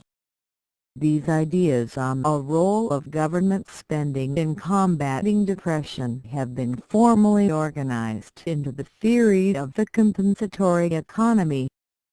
This theory advocates that government spending and fiscal policies be organized so that they work exactly contrary to the business cycle, with lower taxes and larger spending in a deflationary period and higher taxes with reduced spending in a boom period, the fiscal deficits of the down cycle being counterbalanced in the national budget by the surpluses of the up cycle. This compensatory economy has not been applied with much success in any European country except Sweden. In a democratic country, it would take the control of taxing and spending away from the elected representatives of the people and place this precious power of the purse at the control of the automatic processes of the business cycle as interpreted by bureaucratic and unrepresentative experts. Moreover, all these programs of deficit spending are in jeopardy in a country with a private banking system. In such a system, the creation of money or credit is usually reserved for the private banking institutions, and is deprecated as a government action. The argument that the creation of funds by the government is bad while creation of funds by the banks is salutary is made in a system based on traditional laissez-faire and in which the usual avenues of communications such as newspapers and radio are under private, or even bankers, control. Public spending as a method of counteracting depression can vary greatly in character, depending on the purposes of the spending. Spending for destruction of goods or for restriction of output, as under the early New Deal agricultural program, cannot be justified easily in a democratic country with freedom of communications, because it obviously results in a decline in national income and living standards. Spending for non-productive monuments is hardly a long-run solution. Spending for investment in equipment like the TV-8 is a permanent departure from a system of private capitalism, and can be easily attacked in a country with a capitalistic ideology and a private banking system.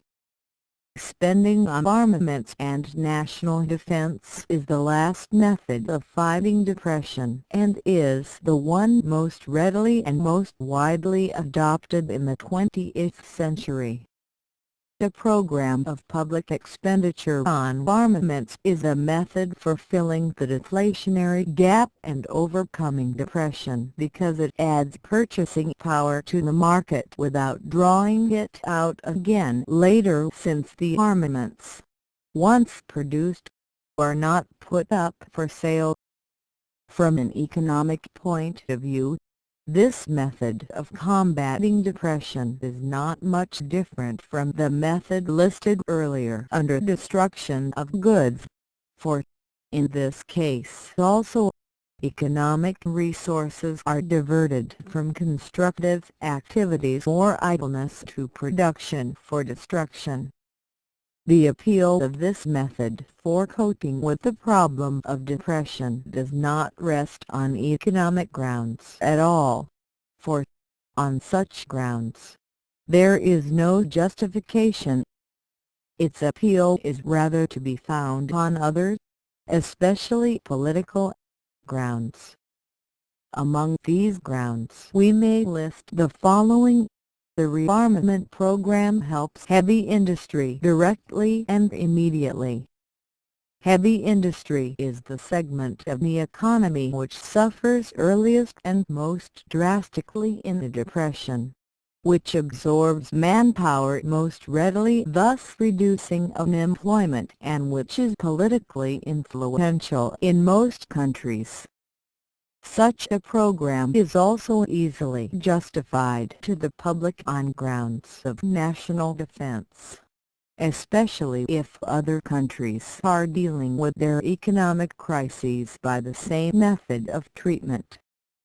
The adoption of rearmament as a method of combating depression does not have to be conscious. The country which adopts it may honestly feel that it is adopting the policy for good reasons, that it is threatened by aggression, and that a program of rearmament is necessary for political protection. It is very rare for a country consciously to adopt a program of aggression, for, in most wars, both sides are convinced that their actions are defensive. It is almost equally rare for a country to adopt a policy of rearmament as a solution for depression. But, unconsciously, the danger from a neighbor and the advantages to be derived from rearming in the face of such a danger are always more convincing to a country whose economic system is functioning below capacity than it is to a country which is riding the boom. Moreover, if a country adopts rearmament because of fear of another country's arms, and these last are the result of efforts to fill a deflationary gap, it can also be said that the rearmament of the former has a basic economic cause. As we have mentioned, fascism is the adoption by the vested interests in a society of an authoritarian form of government in order to maintain their vested interests and prevent the reform of the society. In the 20th century in Europe, the vested interests usually sought to prevent the reform of the economic system, the reform whose need was made evident by the long drawn-out depression, by adopting an economic program whose chief element was the effort to fill the deflationary gap by rearmament. The economic disasters of two wars, the World Depression, and the post-war fluctuations showed clearly by 1960 that a new economic organization of society was being developed by the money-powered.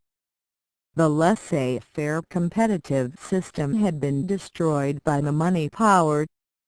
The system of monopoly capitalism had helped in this destruction and clearly showed that its efforts, in fascist countries and other nations to protect its profits and privileges by authoritarian government and ultimately by war were successful.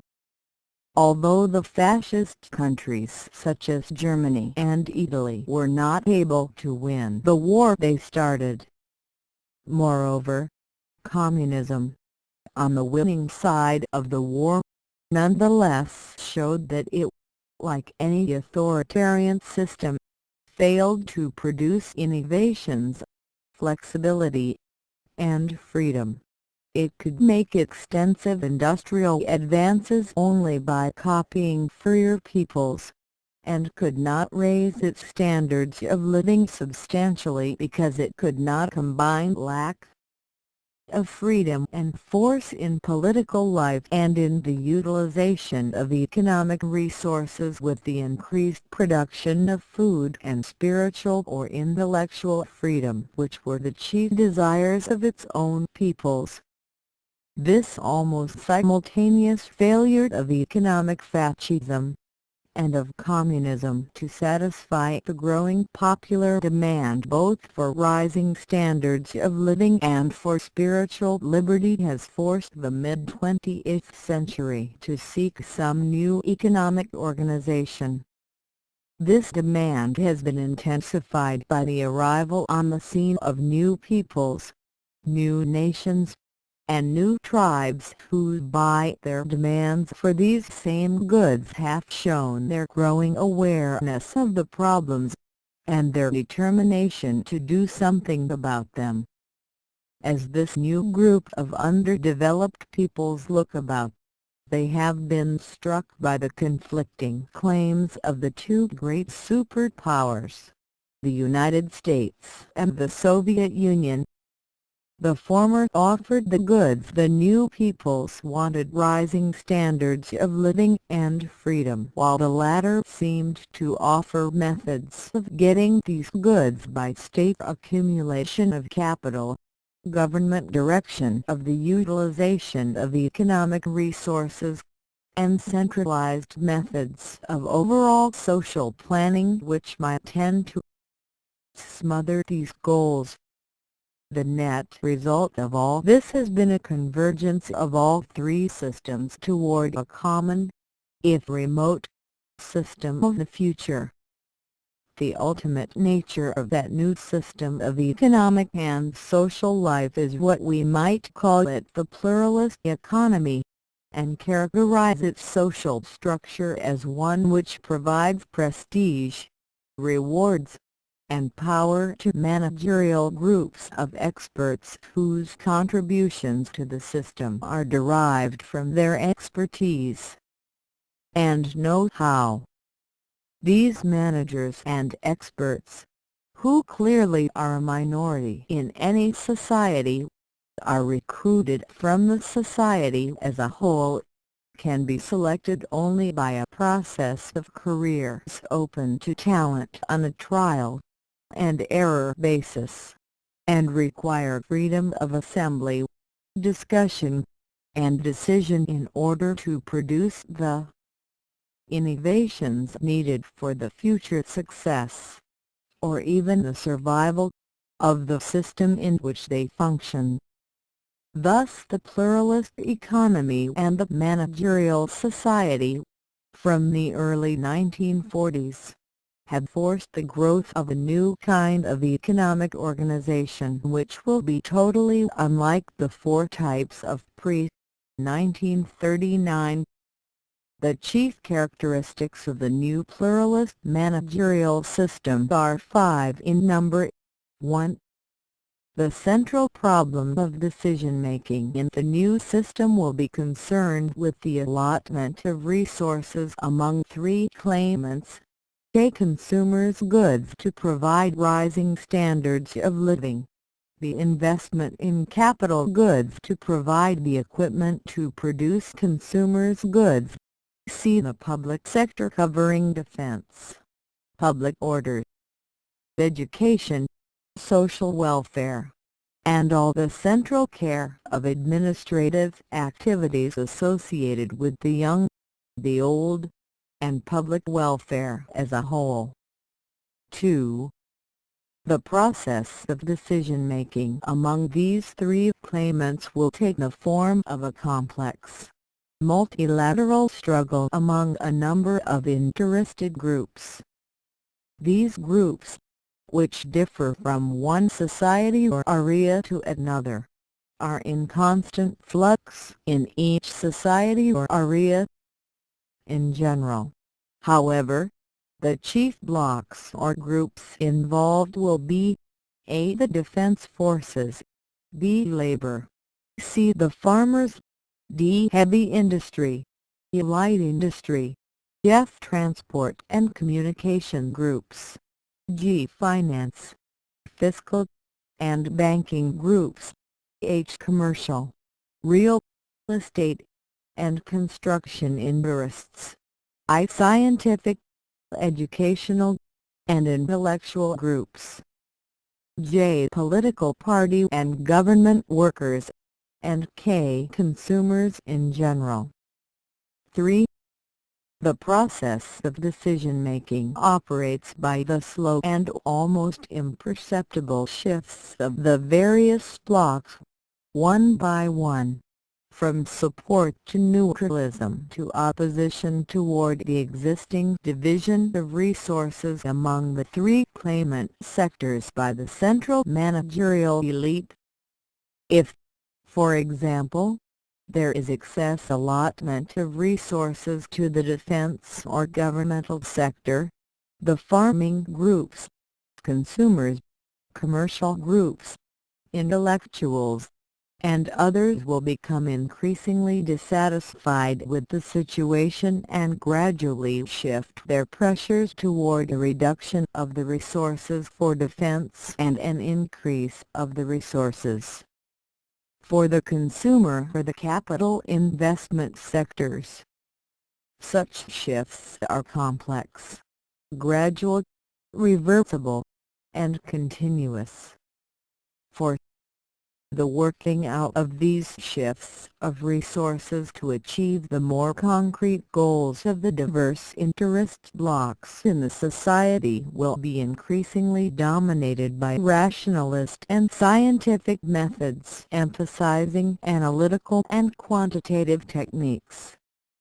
This means that emotional and intuitive forces will play, as always, a considerable role in the shifting of interest blocks which dominate the allotment of resources among the three sectors, but that rational rather than emotional methods, on quantitative rather than qualitative bases, will dominate the utilization of such resources within each sector for more specific objectives.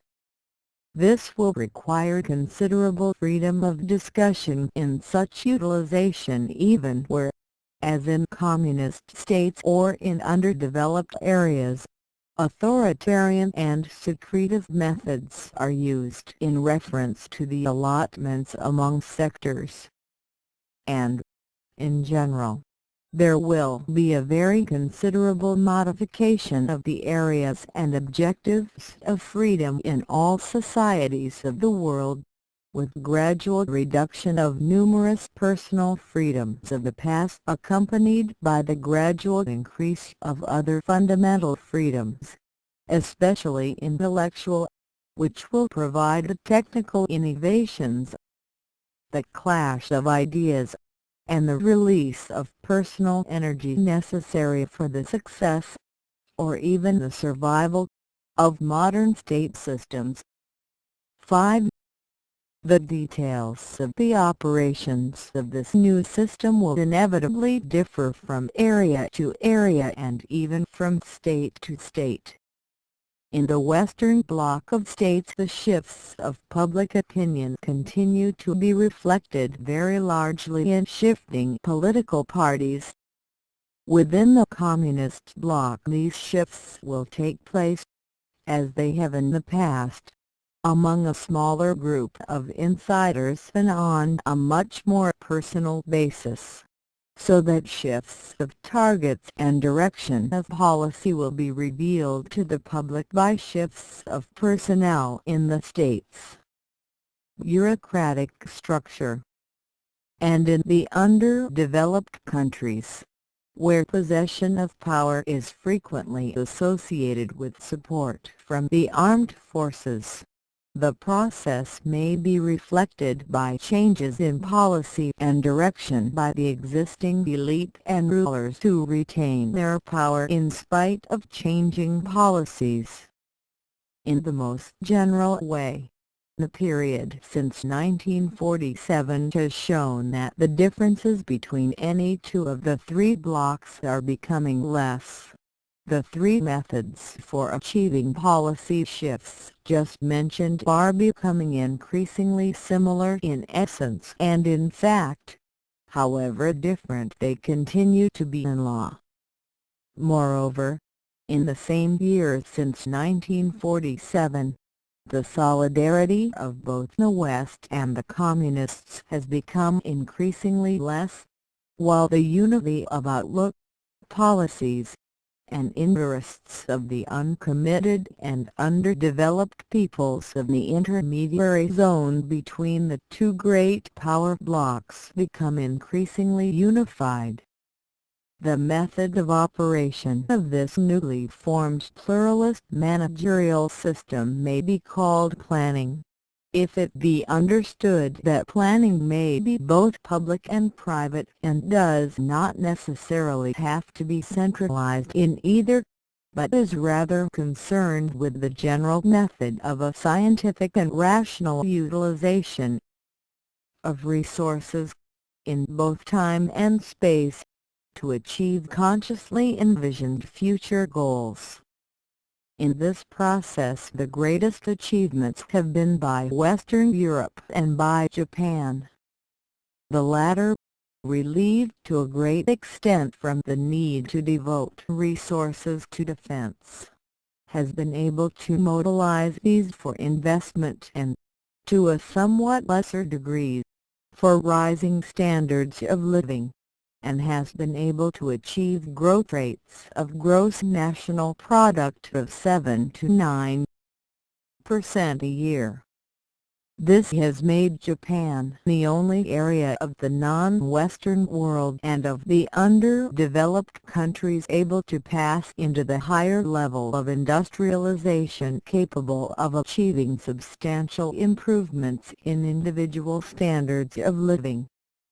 These improvements, held back by the emphasis on reconstruction and investment in 1945-1962, have shifted slowly but steadily in the last few years toward consumers' benefits, including such intangibles as increased education, sports, leisure, and entertainment. Western Europe has had an experience somewhat similar to that of Japan, except that its chief emphasis has been on improved standards of living collectively known as welfare, with more emphasis on defense and less emphasis on investment than Japan. As a result, Western Europe, especially West Germany, Italy, France, Scandinavia, and Britain, have, for the first time, come within striking distance of the very high standards of personal consumption found in the United States. In this process these countries have allowed the defensive power of their armed forces to suffer for the sake of their welfare goals, but have felt safe in doing so because of their reliance on American defensive power to deter any Soviet aggression. In this process Western Europe has achieved growth rates in gross national product (GNP) of 4 to 8% a year as a consequence of three basic forces. These have been: 1. The skillful and perhaps lucky use of financial and fiscal techniques which have encouraged both investment and willingness to consume. 2. The economic and technical aid of the United States, beginning with the Marshall Plan of 1946 and continuing with United States government military aid and investments of savings coming in from the whole Western world. And 3. The growing integration of Europe's economy in the common market, which has made it feasible to adopt mass production techniques for a greatly enlarged market. In this same process, the achievements of the United States and of the Soviet bloc have been much less spectacular from a purely economic point of view.